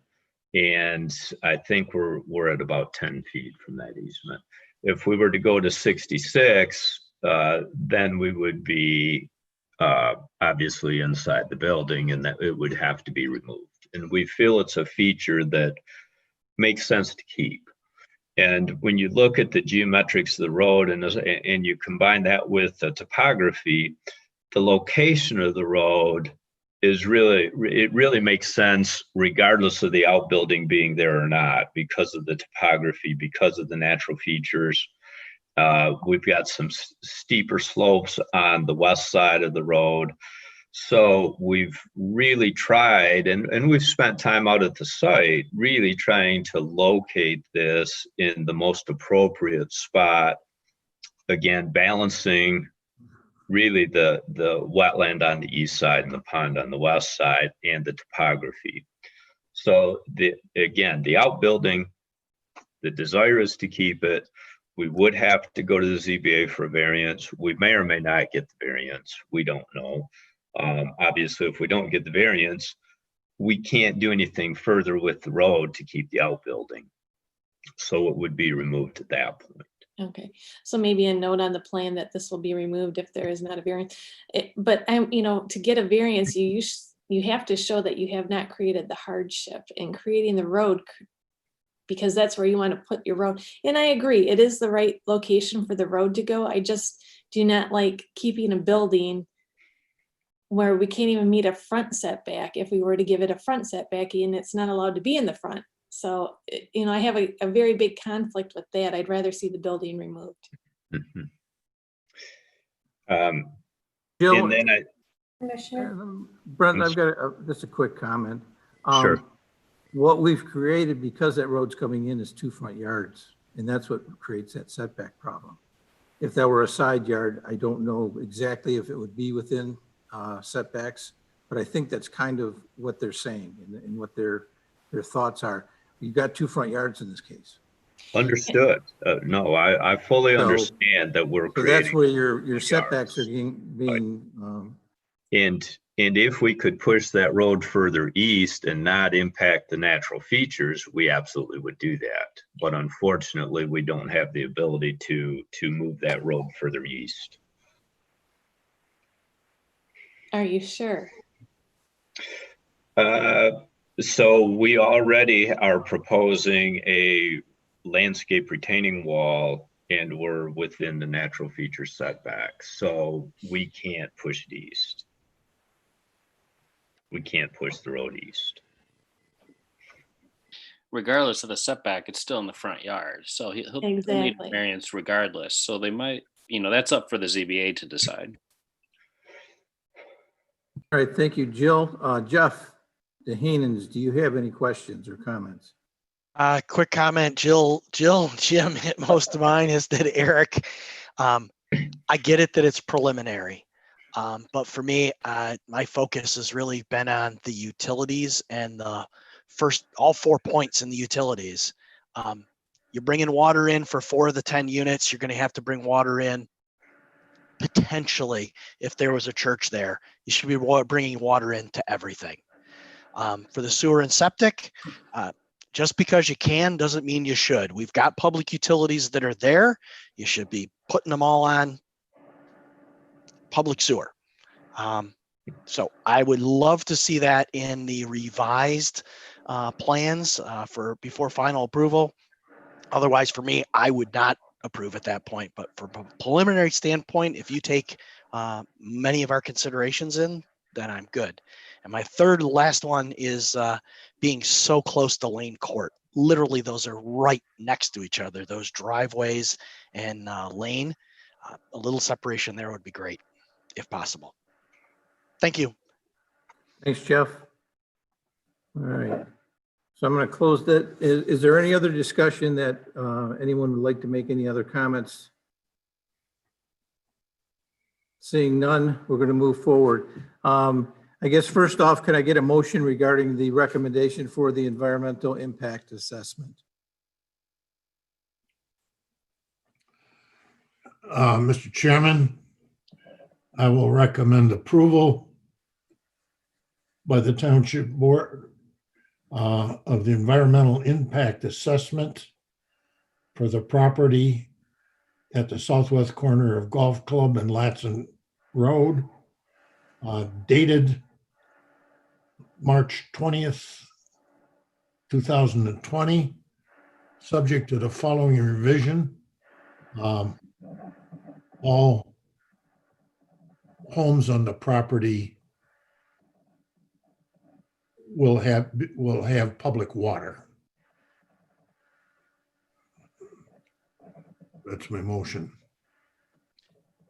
Any other discussion? Discussion.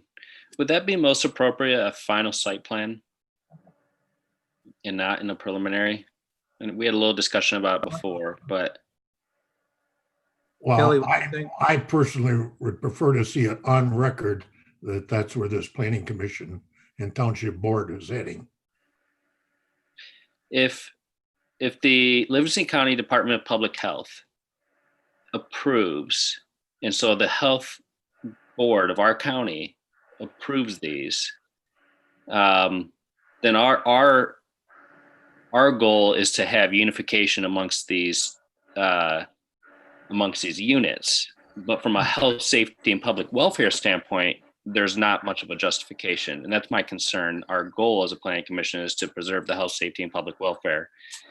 And if the agency in charge of for that specific thing, water, is okay with it, that would be my concern.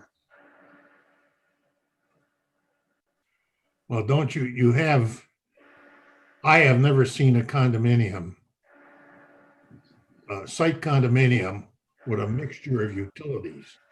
There may be some, It's but just I think about condominium documents, access, somebody having to come in and drill a well when the next guy's got public water. It just doesn't. I agree that it's a bit unique for water. I mean, why deal with it at final? Deal with it now. In one way or the other, deal with it now. Yeah, I agree that it is a bit unique. It is a bit unique for water, but there are several differences between units in any master deed for any site condominium. And so whether that's an easement for stormwater drainage or any other thing, like there are differences and inconveniences on different properties that are described in master deeds for most all site condominiums. I agree that it's unique to have that for a utility such as water, but it's also not, in my understanding, outside the guidelines of the condominium laws. Well, but Brian the can speak up. point of the commissioners. I mean, I just have a clarification. Are we talking the environmental impact statement now, or are we talking, I thought someone said environmental impact statement. And I agree with you, Jim. I think it should be one way or the other. You're either going to be well and septic or you're going to be utilities. That's my opinion. Or you're not going to do half of them well and then half of them. Well, I personally can live with wells and all septic. It's when you start mixing. I agree. Well, let's discuss it among. Yeah, I just worry that if there's not an issue by the health department, which there'd be more rounds of reviews by the health department as it moves towards final, and there's not an issue from the condominium laws per the state of Michigan, beyond us seeking and desiring it to be unified for simplicity's sake. Really, that's up to the attorneys to hash out in the master. And for serviceability, I would think the more you extend water, you have to have customers to pay for the water main that's extended to service the 4 lots or however many lots. You actually get a better bang from a municipality standpoint to have all of them connect so that you can pay for the infrastructure long term, not just the short term. Isn't that the developers? No, it goes back on the township. MHOG or whoever owns the utility. MHOG. Right, but the water main and the cost burden of extension of the water main will be by the developer.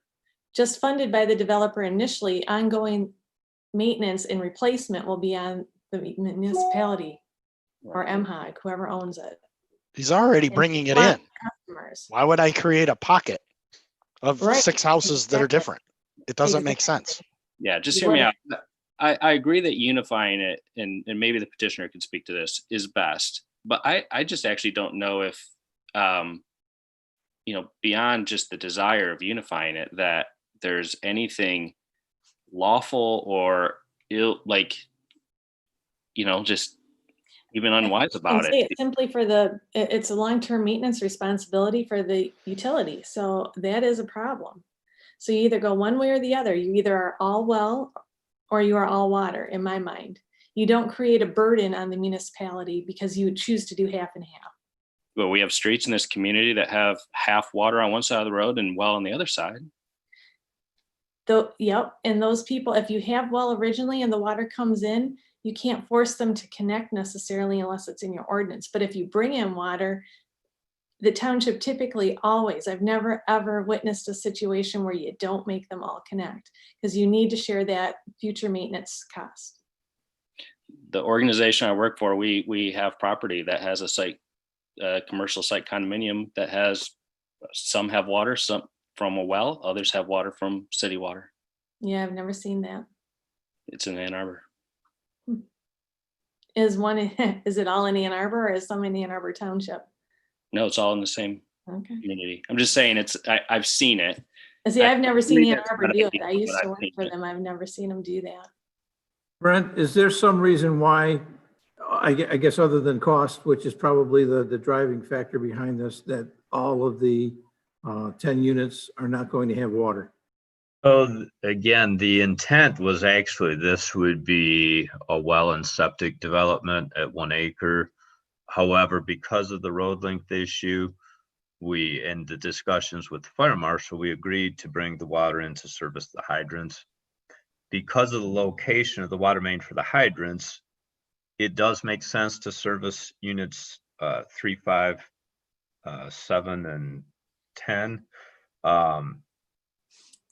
But that kind of leaves the remainder that we were originally believing would be well to begin with. So that's the reasoning for how we arrived at that.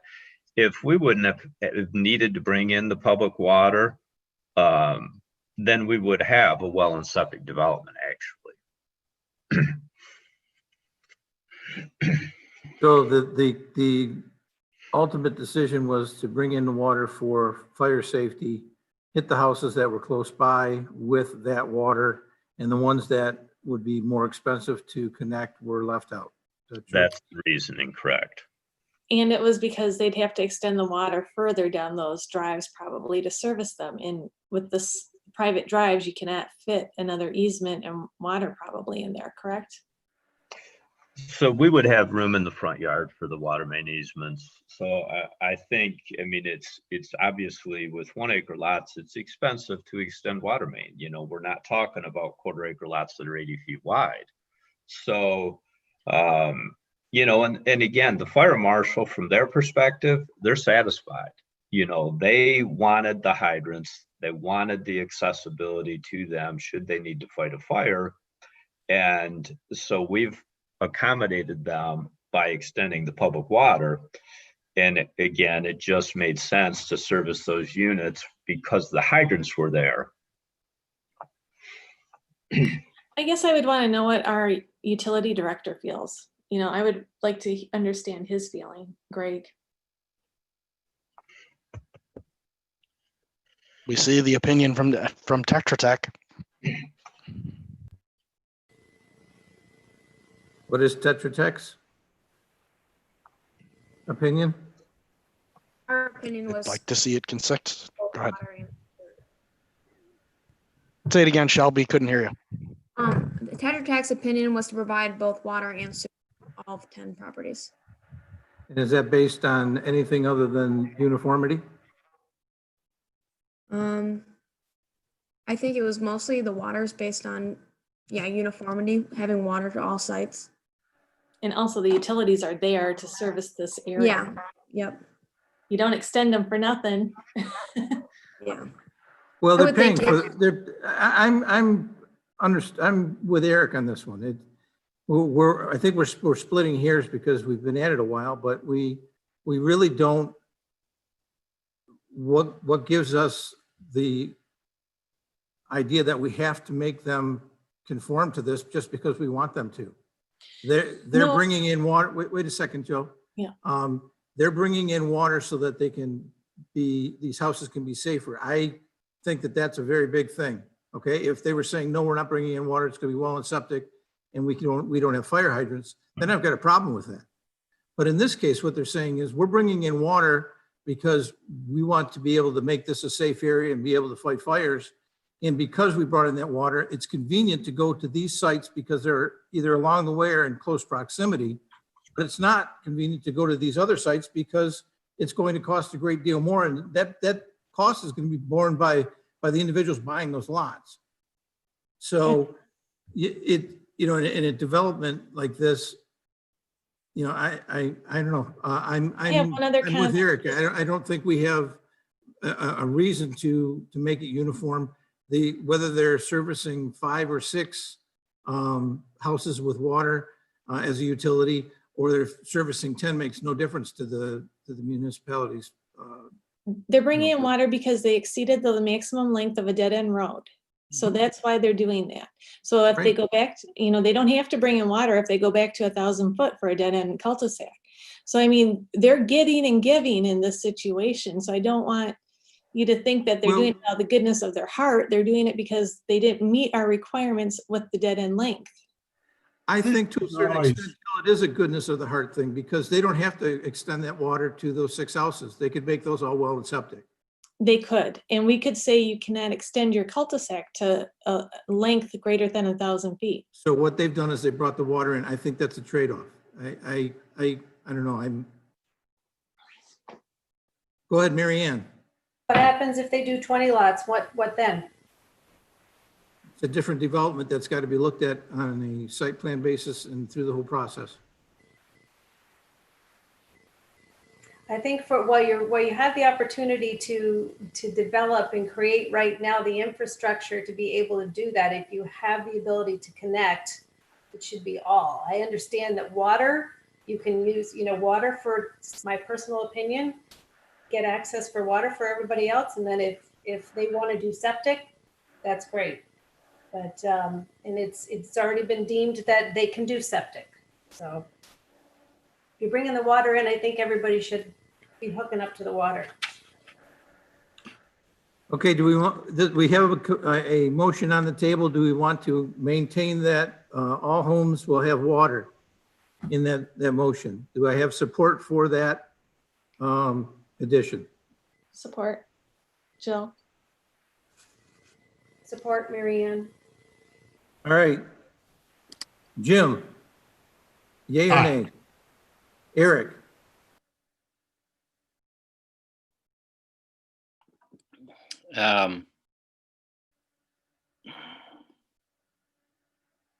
So the motion on the table is support with making them do all water Correct. During preliminary site plan. Correct. I support the project. I just can't, I don't support forcing water in preliminary site plan. This is an environmental impact assessment, by the way. We're talking about. That fair, yeah. No. Jill? Yes. Jeff? Yes. Mary Ann? Yes. And Jim, you were a yes. Let's see here. Yes. So we've got, okay, and I also am a nay. So we are 4-2. It passes. Discussion? Go ahead. The reference to the environmental impact was dated, I just want to confirm that date is right. Is that 3/20 of 2020? 3/30/2020 is what I have on my documents. Oh, I'm sorry. You're right. It is 3:30. I misread my own note. All right, we're going to move along a little bit here. I need a motion for the recommendation of the preliminary site plan. Okay.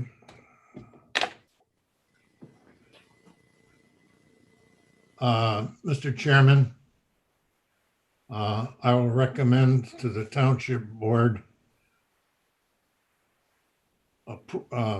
approval of a preliminary site plan dated March 20th, 2020 for the property at the southwest corner of Golf Club and Latson Road, subject to the following. Okay, some of these, Patty, I'm going to pick up right from the from the document of our consultant. I'm going to Okay. read them anyway because we're a public hearing and they can't see the document. Subject to the following. 1, favorable action must be conditioned upon granting the LDR rezoning request. 2, the existing residence, park, nature preserve, and future church site are not included in the condominium. These properties must be separated from the existing parcel. 3, and there's a little change to this one. 3, condominium documents, master deed and bylaws must be provided with the final plan submittal. Okay, I'm going to change the next sentence a little bit. Language must be included, ensuring protection of the wetlands, natural features, setback, in undisturbed wooded areas. Use and maintenance provisions for the park must also be provided. 4. Excuse me, Commissioner Mortensen? Yes. I didn't hear anything different. It's exactly what I think what you read. You said Well, you were the going to last- change it? Yeah, the last sentence of number 3, as it's written, says we recommend. Language. Drop, we recommend. I'm just saying language must be included. Understood. Thank you. Okay.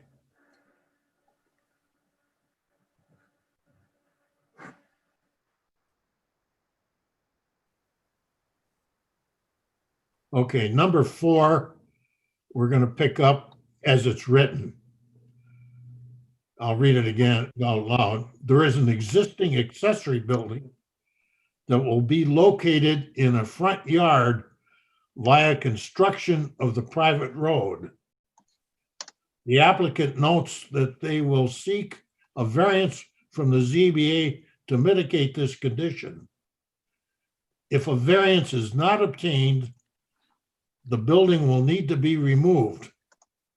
Favorable action on this request must include a condition addressing the accessory building.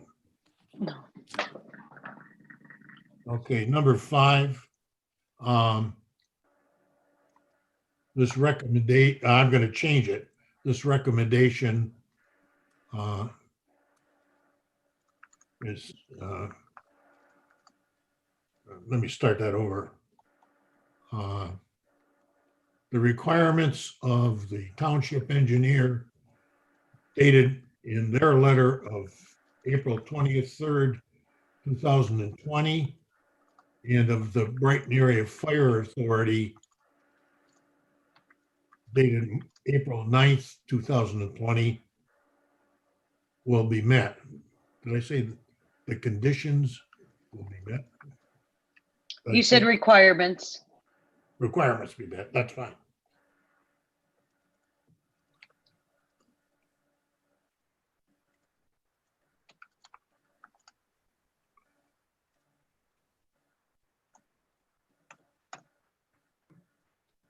Number 6, just pick it up as it is. Someone please mute. My phone.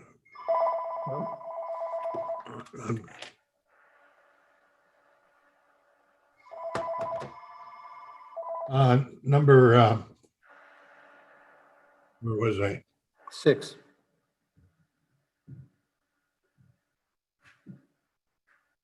Yeah, number 6, pick it up as it is. I'll read it. The applicant must provide a private road maintenance agreement as required by the township. If needed, this document must include provisions for use by parcels not included in the condominium. 7, pick it up as it is.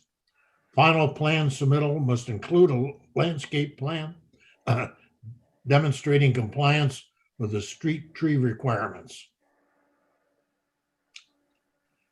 8, pick it up as it is. During construction, protection fencing must be provided around the wooded areas, trees to be preserved. 9, pick it up as it is. Special land use approval is required for the encroachment into the 25-foot natural features setback, private road, landscape wall, grading, and stormwater management structures. And finally, 10, pick it up as it is. Any activities within the wetland areas are subject to review approval by EGLE. That's the motion. Any discussion? I Do would I have like, support? Oh, go ahead. I would like to see some additional grading to address the drainage that all the neighbors have complained about. I would like to see the landscape plan at this preliminary stage to show some buffering. I would like to see passages to the right-of-way lines. Well, I think you're talking about a. You're talking, yeah, you're talking about to the final plan you need. I think they're final, but you know, I usually see when I've seen preliminary site plans, I have that much grading detail, and we have basically a full landscape plan that continues on and gets revised to go to final. So it's commented on, and we didn't even get a chance to comment on it before it got to final. So Jill, that's the only thing. Before a petitioner can bring their project to us, it has to meet the application requirements from the township. And I believe that this preliminary site plan meets the application requirements by Genoa Township. Now that may not be. I don't know what the application requirements are. I just referred to a section that referred you back to the site plan section, and it talks about preliminary having all these things needed and required. So like a tree survey should have been done with the survey. So that's where I guess, Kelly, maybe you can clarify that for me a little bit, but it looks to me like more, and I don't think, and like you said earlier, I think the developer did a great job coming back to us. I think he's come a long way. I just would like a little more detail at this point, and I think we need to see the plans one more time.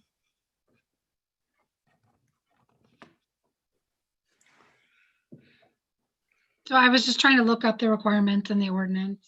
Okay. It does reference a full site plan for preliminary approval, so I don't disagree with Joe. Well, if we go that route, we're talking about tabling it, I believe. That's what I think is necessary at this point, yes. Chris, you're on mute.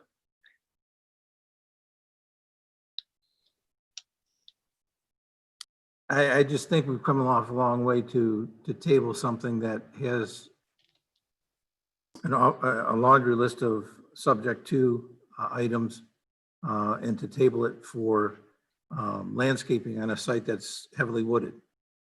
We don't know what's going to be left for them when they go through and take the road and do their work. But I guess they've already said to us they're going to provide us a detailed landscape plan at that point, because then they'll know where those trees are. Right now, Brent, is it safe to say you would have a very difficult time at this point giving a landscape plan because you have a heavily wooded site? Yeah, I think we have a landscape plan in the set, and it does in large part reference the existing vegetation on the site, and that the detail of those trees would be provided at final. And, you know, again, we've looked at this in sufficient detail that we have a really good idea of our limits of grading. But what we need to do is we need to refine that through the construction document phase, through the agency reviews, township engineer reviews. Then we're going to have an understanding of where the final line is. Then we'll know what that limit is and what trees are being preserved, and then those can be indicated. You know, where it's in this particular case, because of it being an all wooded site, that's our approach. If this was a farm field, we'd have the traditional landscape plan that shows the 2 street trees and et cetera. But this is a unique situation really because of how heavily wooded the site is. And we feel we addressed it in the landscape plan that's in the site plan package. You think, group, can we get this in the final or pick it up in the final site plan? I would be okay with that. I'm supportive of that as well. Yeah, I guess so. I am too, I guess. I would be in support of it, and I think that the comments have been made and referenced enough that I would anticipate that all of those things would be addressed and no questions asked with reference to what we're looking for the next time we meet. Okay, can I have support for the motion that's on the table, taking out the requirement for a more detailed site plan or landscaping plan, I'm sorry. Support. All right. Jeff. Eric, Yes. your vote. Yea or nay? Support. Yes, okay. Jill, I'm a no. Jeff, Yes. Mary Ann, Yes. Jim, Yes. Chris is a yes. Motion passes. Thank you. Thanks for the long haul tonight, Brent. Thank you very much. And Tim also. Thank you, Commission, and thank you, Brent. All right, at this We're point, very eager to work with you on all this, and we value the opportunity to work together with you on putting a plan together that we're all excited about at one point in the future. thanks, Tim. All right, do we need to get Glynis back in? Is she somehow on standby, or Kelly?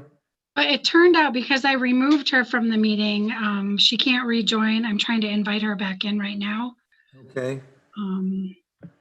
Who is this? You're trying to invite? Yeah, Glynis. I know that we can reserve the right to not start after 10 o'clock, but I don't think it's right in this case because we had quite a long-winded and I mean, the pace of our meeting has been slowed because of the media that we're in. I think we owe it to the Home Depot folks to try and get through this. Can I get a consensus on that? I agree. I agree. I agree. All right, thanks, folks. I appreciate your taking a little bit more time in your evening or at this point, night. Kelly, are we going to be able to get Glynis back? I'm trying. I just sent her a link. I think because you may not have noticed, but it took a minute for her to leave Right. the feed. Originally, I had to force her out kind of. So Do we have the applicant on with us? we do. There she is. There's Janae. All right, Hello. if can you give us a moment? We're trying to get one of the members back that was had a conflict with the previous. No problem. I'm hoping Janae has thoroughly enjoyed the discussion of the last 3 hours and Plus or 45 minus. minutes.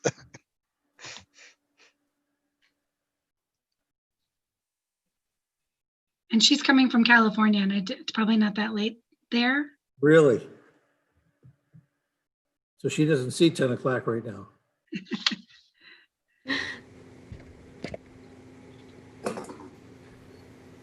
While we're trying to get Glynis back, does anyone need to take a break for any reason? Are we good? Okay. Just figured I would check. Jeff, you look like a bad weatherman in front of that Genoa Township. I can put my headshot back on there again if you want, Well, or I have a big Green Bay Packer logo. That would be unacceptable. It's because there's no light in the office. If I turn it on, I could try.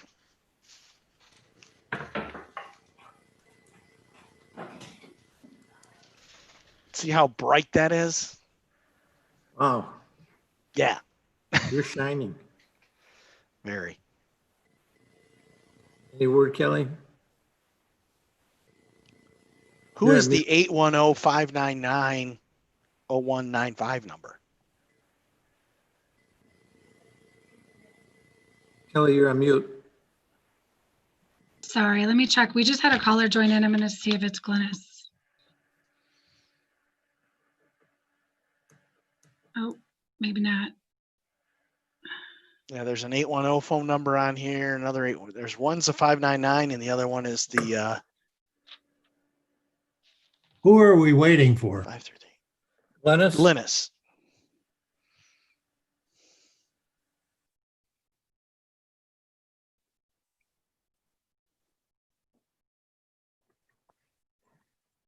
Ryan, you look like you're looking at the stars.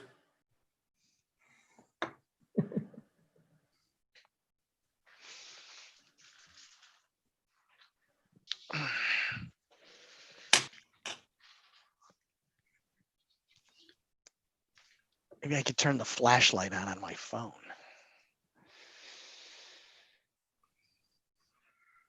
Yeah, so I'm not seeing her jump in. We still have a quorum. I know it's late, so I think we should, Just go. continue. And I will work here in the background. Okay. Until we get her in. All right, I'm going to open up public hearing number 3. Review of a request for a minor amendment to the special land use site plan for previously approved special use permit for outdoor storage for Home Depot located at 3330 Grand River Avenue. The request is petitioned by Scott. Is it Momer? Yes, Momer. Okay, and you're not Scott? No, I work for at his office. That's fine. Go ahead and give us your presentation, please. Okay, we are bringing a minor amendment to the previously approved site plan to allow for merchandise display in an area in front of the garden center. Previously, this was indicated for tool rental. However, that was a mislabel, and want to use this area for merchandise display instead. Do we have that, Kelly? You do. Just one second. I'll share my screen. Thank you.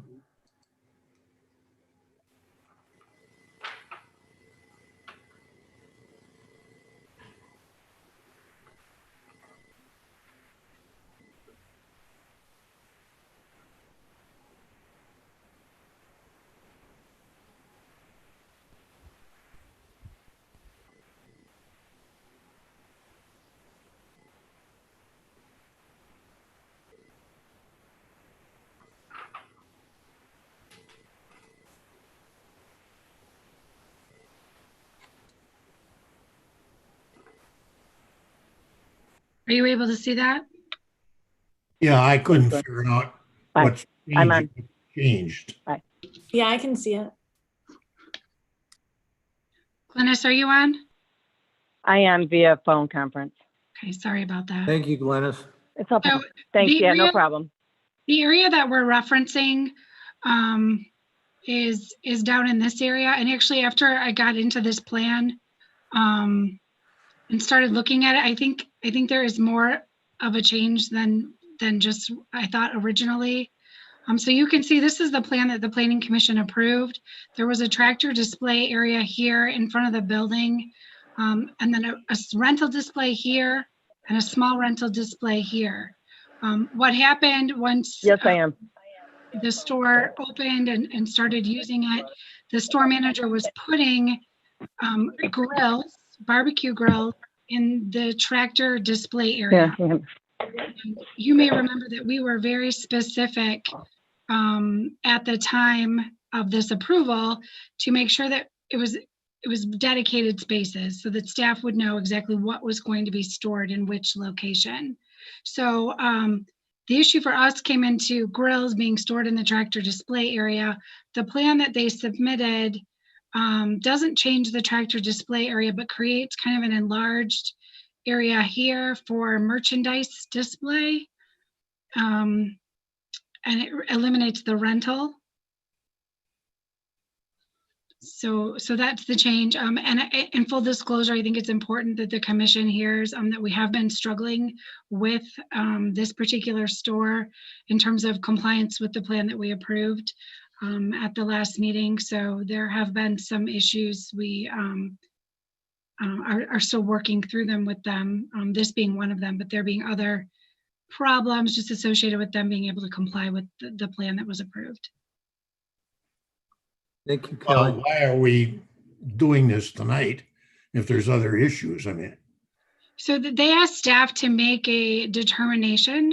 They asked me to approve this as a minor amendment to the approved site plan, which I didn't feel comfortable granting, given all the work that the commission put into making sure that these plans were very clear and defined where things could be stored. So despite those issues, I felt like the manager needed to have some guidance on, you know, what the commission would feel about making a change. Well, Kelly, I think we looked at this pretty hard. And actually I was up there yesterday, and the lawn and garden area isn't welcoming at all. You don't have an idea of where you're going in or coming out. Its signage is very poor right now because they've got so much crammed in front of the garden area. I was looking at it and thinking to myself, I wish I had the plan with me because there's so much going on that, you know, I suspected was, and you've confirmed essentially, was misplaced based on what we had decided before. I leave it up to the rest of the commissioners. I think we have put a very strong foot forward and done an awful lot of negotiating with the powers that be, in this case at Home Depot, and in order to provide their manager with they had an acronym for it, but it's basically a store layout plan, and we gave them those parameters. Now, once again, we are in a situation, and I know, Jim, you've been in this situation several times with them and have a little bit of a grudge or a burr from that. They have what we gave them, and they haven't used it in the way that we approved it. So I don't know what a supplemental agreement is going to do that our well thought out plan that we went through several iterations to get to doesn't include. Is there anyone who sees this any differently that can help me? But part of my question is directed towards Janae and Scott, and that is, and I don't mean to put you on the defensive, but what was so hard to understand? You guys said you had a plan and a template, and this is what you put where. Why weren't we able to follow it? This is Scott Momer. And regarding that question is, if you look at the previously approved plan, both areas were identified as rental display areas. And they clearly should have been either said retail display or actually merchandise display. So it was a wording issue. The square footage does not change at all. So the request here is correcting the wording, and there's no change in the square footage. The location, we slid it down to be underneath the porte-bochure there, the entry feature, so that during bad weather, we're underneath the canopy there for merchandise. So it's a minor issue, my understanding in talking to the store related to what has occurred out there, that they had a meeting with the city and a discussion and working through it. This store is under a lot of deliveries now are occurring because everything got held up as it related to the shipments from China and so forth. So things are flying in that store in the back. And yes, it's very difficult to snap their fingers and get everything inside the store with what's occurring. So that's a little background on that issue. What's before us tonight is this minor amendment of correcting a wording issue so that they can display barbecues rather than put tractors in a location that they don't need to put tractors. And that's what we're asking for. Well, I guess you're not changing the square footage of the outdoor storage. I guess I'm a little sympathetic to the store. I mean, we're in a fast evolving economy. It closed down, now it's opening up, and nobody can predict how your demand's going to be from month to month.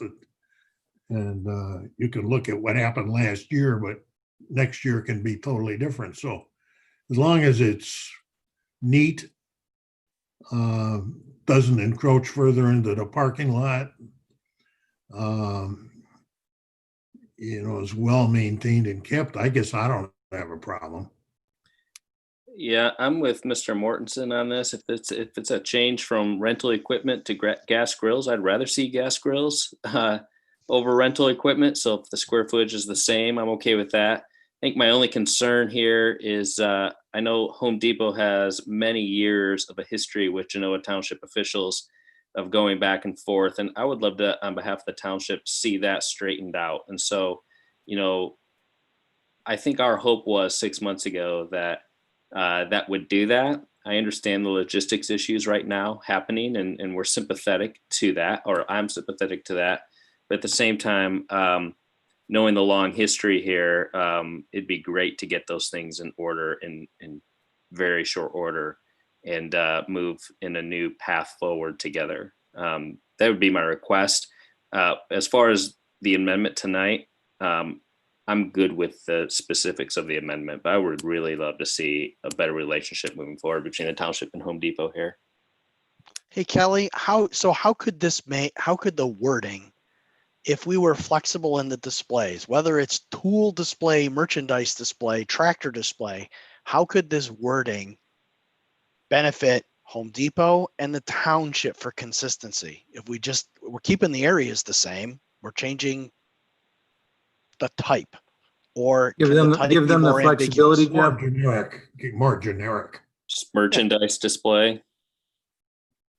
What would help Kelly in enforcement? Well, I mean, I definitely think on one hand, being specific is great because it doesn't give the store manager, it should be clear to them exactly what they can store and where.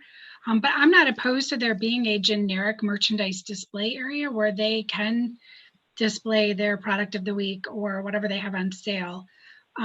So, from a staff perspective, as long as the planning commission and the board is comfortable with, merchandise being any item that Home Depot sells for that particular area, I'm comfortable with that change. Confined within that allowable space that we've negotiated. Correct. Yeah. Okay. Scott, this is Chris Grajek, Scott. First of all, thanks for the explanation. It really helped out. I was the one that had been out there yesterday, and now I know why the mayhem is the mayhem. So I appreciate the explanation.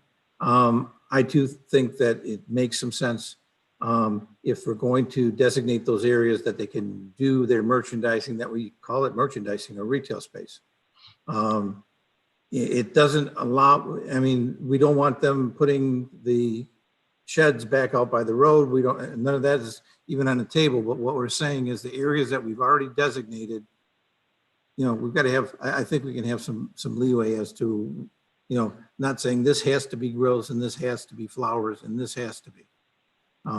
If those areas are there for the use of the manager of that store, and he or she can use that area for whatever type of retailing they need. I think that helps them, and I think that makes, we give that olive branch that Eric is talking about. We want to work with them, but they don't have a very good track record, and I think we're making the effort. Hopefully, they will. Thank you. One thing to bear in mind, my understanding, there was a history with a prior store manager. This new store manager, she is really trying to do everything to do it right. And when she gets hit with all this stuff coming in, trying to get it in, and then getting a violation because she has barbecues where tractors should be. Just something that we need to team up on. I call it that we all need to go to the bar and have a beer. But not in Michigan. Yeah, in Michigan. So we really appreciate support here to, get this wording part out of our way so that code enforcement will let us have the barbecues. Do you have any further discussion from the commission? Only All right. point, Go ahead, Mary Ann, I'm sorry. Sorry, the only point that I wanted to bring up is we belabored where those sheds would go, and just confirming that even though we've said, as long as things go where we've designated them, should the sheds still remain where we spent a lot of time figuring out where they should go to be placed appropriately. I don't know that we're going to change. To that, Mary Ann, just to let you know, because they haven't built the landscaped buffer, we allowed them temporarily to put the sheds in the location that they're currently at, which is in kind of those angled outlier parking spots you see here on the plans, because we felt like putting the sheds in the parking spaces without that landscape buffer, you would just be looking at the back of them, and it would be better in the interim for them to place them over in that area, and then have them move them once they get the construction done. Okay. So they understand that would be something that they would need to comply with. They do. Once that, okay. Great, thank you. You're welcome. Any other discussion? Hearing none, I'm going to call to the public. Seeing no response, I will come back, and we've talked about this at length. Are there any other questions, concerns, comments from the commissioners? Hearing none, I would call for a motion regarding the disposition of this minor amendment to the special land use. Mr. Chairman, I will recommend to this commission approval of a minor amendment to the Home Depot site plan. This amendment will provide language subject to staff approval, designating flexibility in the merchandise displayed in the approved display in the previously approved display areas. Again, subject to staff approval. This amendment approval will require renewal 1 year from today. Do you have any discussion? Mr. Chairman, Yes. Can we have renewal of this at the same time as their former special land use renewal? Just, I we think that had makes sense. Okay, all right. It was a Okay. calendar year. Revise that to say Anyone else? renewal will expire and require a renewal with this at the same time as the original approval period. Any other discussion? Mr. Chair, if I could just jump in real quickly. Yes. Kelly, just can you help me confirm here? Because, I mean, this is a minor amendment to the site plan. Because it was a special land use, the township board had the final approval authority over the site plan. So I think that the amendment to the site plan should also have to go to the township board. Does that make sense? Let me look. If I read 18 and 19 correctly, I feel like this is, so it doesn't require a new special land use. It's a minor amendment to the special land use, but may require submittal of a site plan following requirements of Article 18. And since the original site plan was approved by the board, and this is just a procedural thing, and I'm really sorry to muddy the waters at this late hour. I just want to make sure it goes through the proper process. So you think it is a recommendation to the board? That's my gut reaction. I'm trying to. Was the original? Yeah. The original was a was a- recommendation. Yeah, so because it was a special Yeah. land use, the board did make final approval of the site plan. So I agree with Brian's. Okay, I will change the motion from recommending this commission approval, a recommendation to the township board for the approval, and pick up the rest of the language that I had. Okay, Got it. all right. Support, Jeff. All right, I will take a vote. Jill, Yes. Jeff, Yes. Mary Ann, Yes. Jim, Yes. Glynis.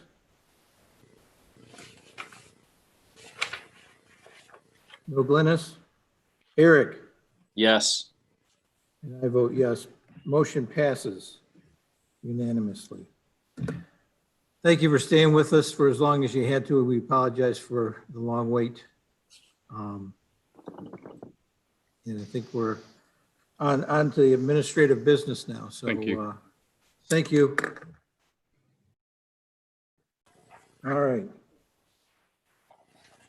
Anything to report staff-wise, Kelly?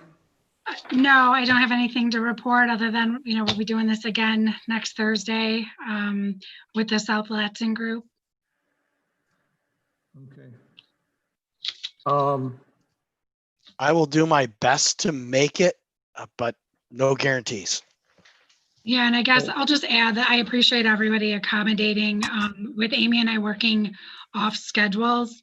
The publication requirement just kind of fell through the cracks. This dealing with the pandemic and split work schedules kind of caught up to us, and our worst fear was realized when we missed that publication date. So thank you for accommodating a change in date for that.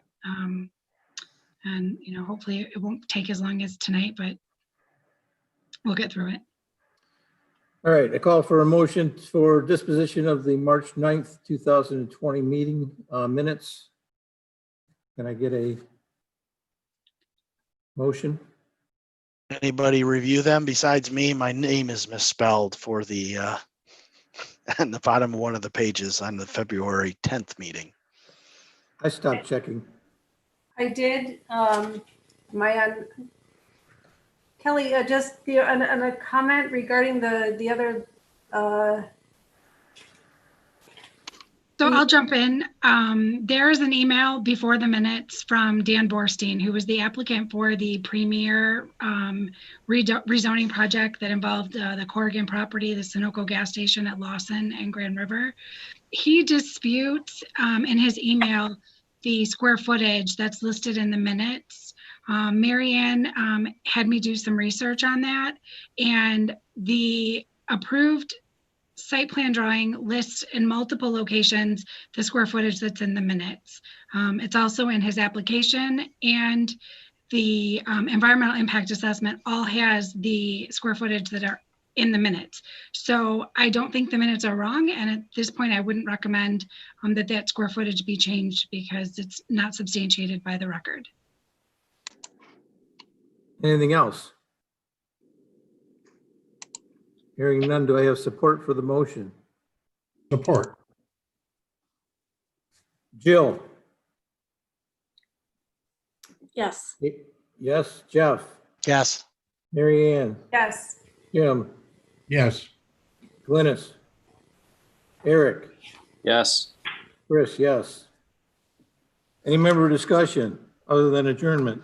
Well, I just have a few amendments to the minutes. Sorry. Oh, go ahead. Patty, page in the draft, page 3, the third paragraph, where Miss Rachel Evers speaks, should add in there that she did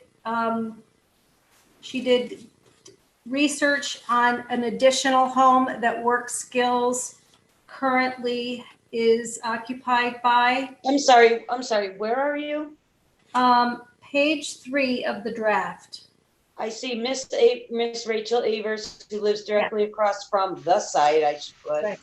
So she, let's see where it says, she researched the history of the property has increased in 17% value. She also, and however, her improvements value, home value will increase more than that, which increases surrounding property values. In addition, she also researched another property that is managed by Work Skills and felt that there was value in terms of what they were offering there and had no concerns with the way it was presented.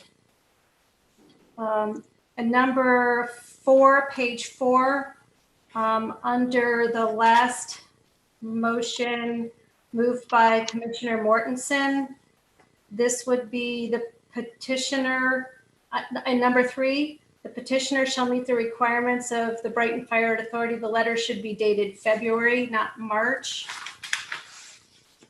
And also page 5, it refers to the sketch plan in the packet for the submission. Just wanted to reference that the sketch plan had only page 2 of 3 and 3 of 3. Page 1 was not in that sketch plan. Is that something for me? Just a note. I didn't know if it was important to note because in the packet there was page 2 of 2 and page 3 of 3 and no page 1. And that's it. We've already voted, so it's unanimous. I just want to add that Glynis and I are texting. She has voted yes on the last 2 votes. I wasn't sure if the group could So hear she her. could hear us? She can, and she did vote. She voted yes. So if you could have the record reflect that, it'd be great. All right, thank you, Glynis. Got it. All right. Can I have a motion to adjourn? Yes. Motion to adjourn. Second. All right, Jeff. Yes. Mary Ann. Yes. Jim. Yes. Glynis, yes. Eric. Yes. Joe. Yes. And I say yes. Thanks, everybody. I think we Good did job. as well as we could do with this format in a first time through, especially with as complicated as it was. Yeah. I thought it was, Did a great job. done Kelly, well. you guys did a great job running the meeting. Very good. Awesome. Yeah, I No, thought this, you did great. I thought this was done really well. I mean, given the complexity of a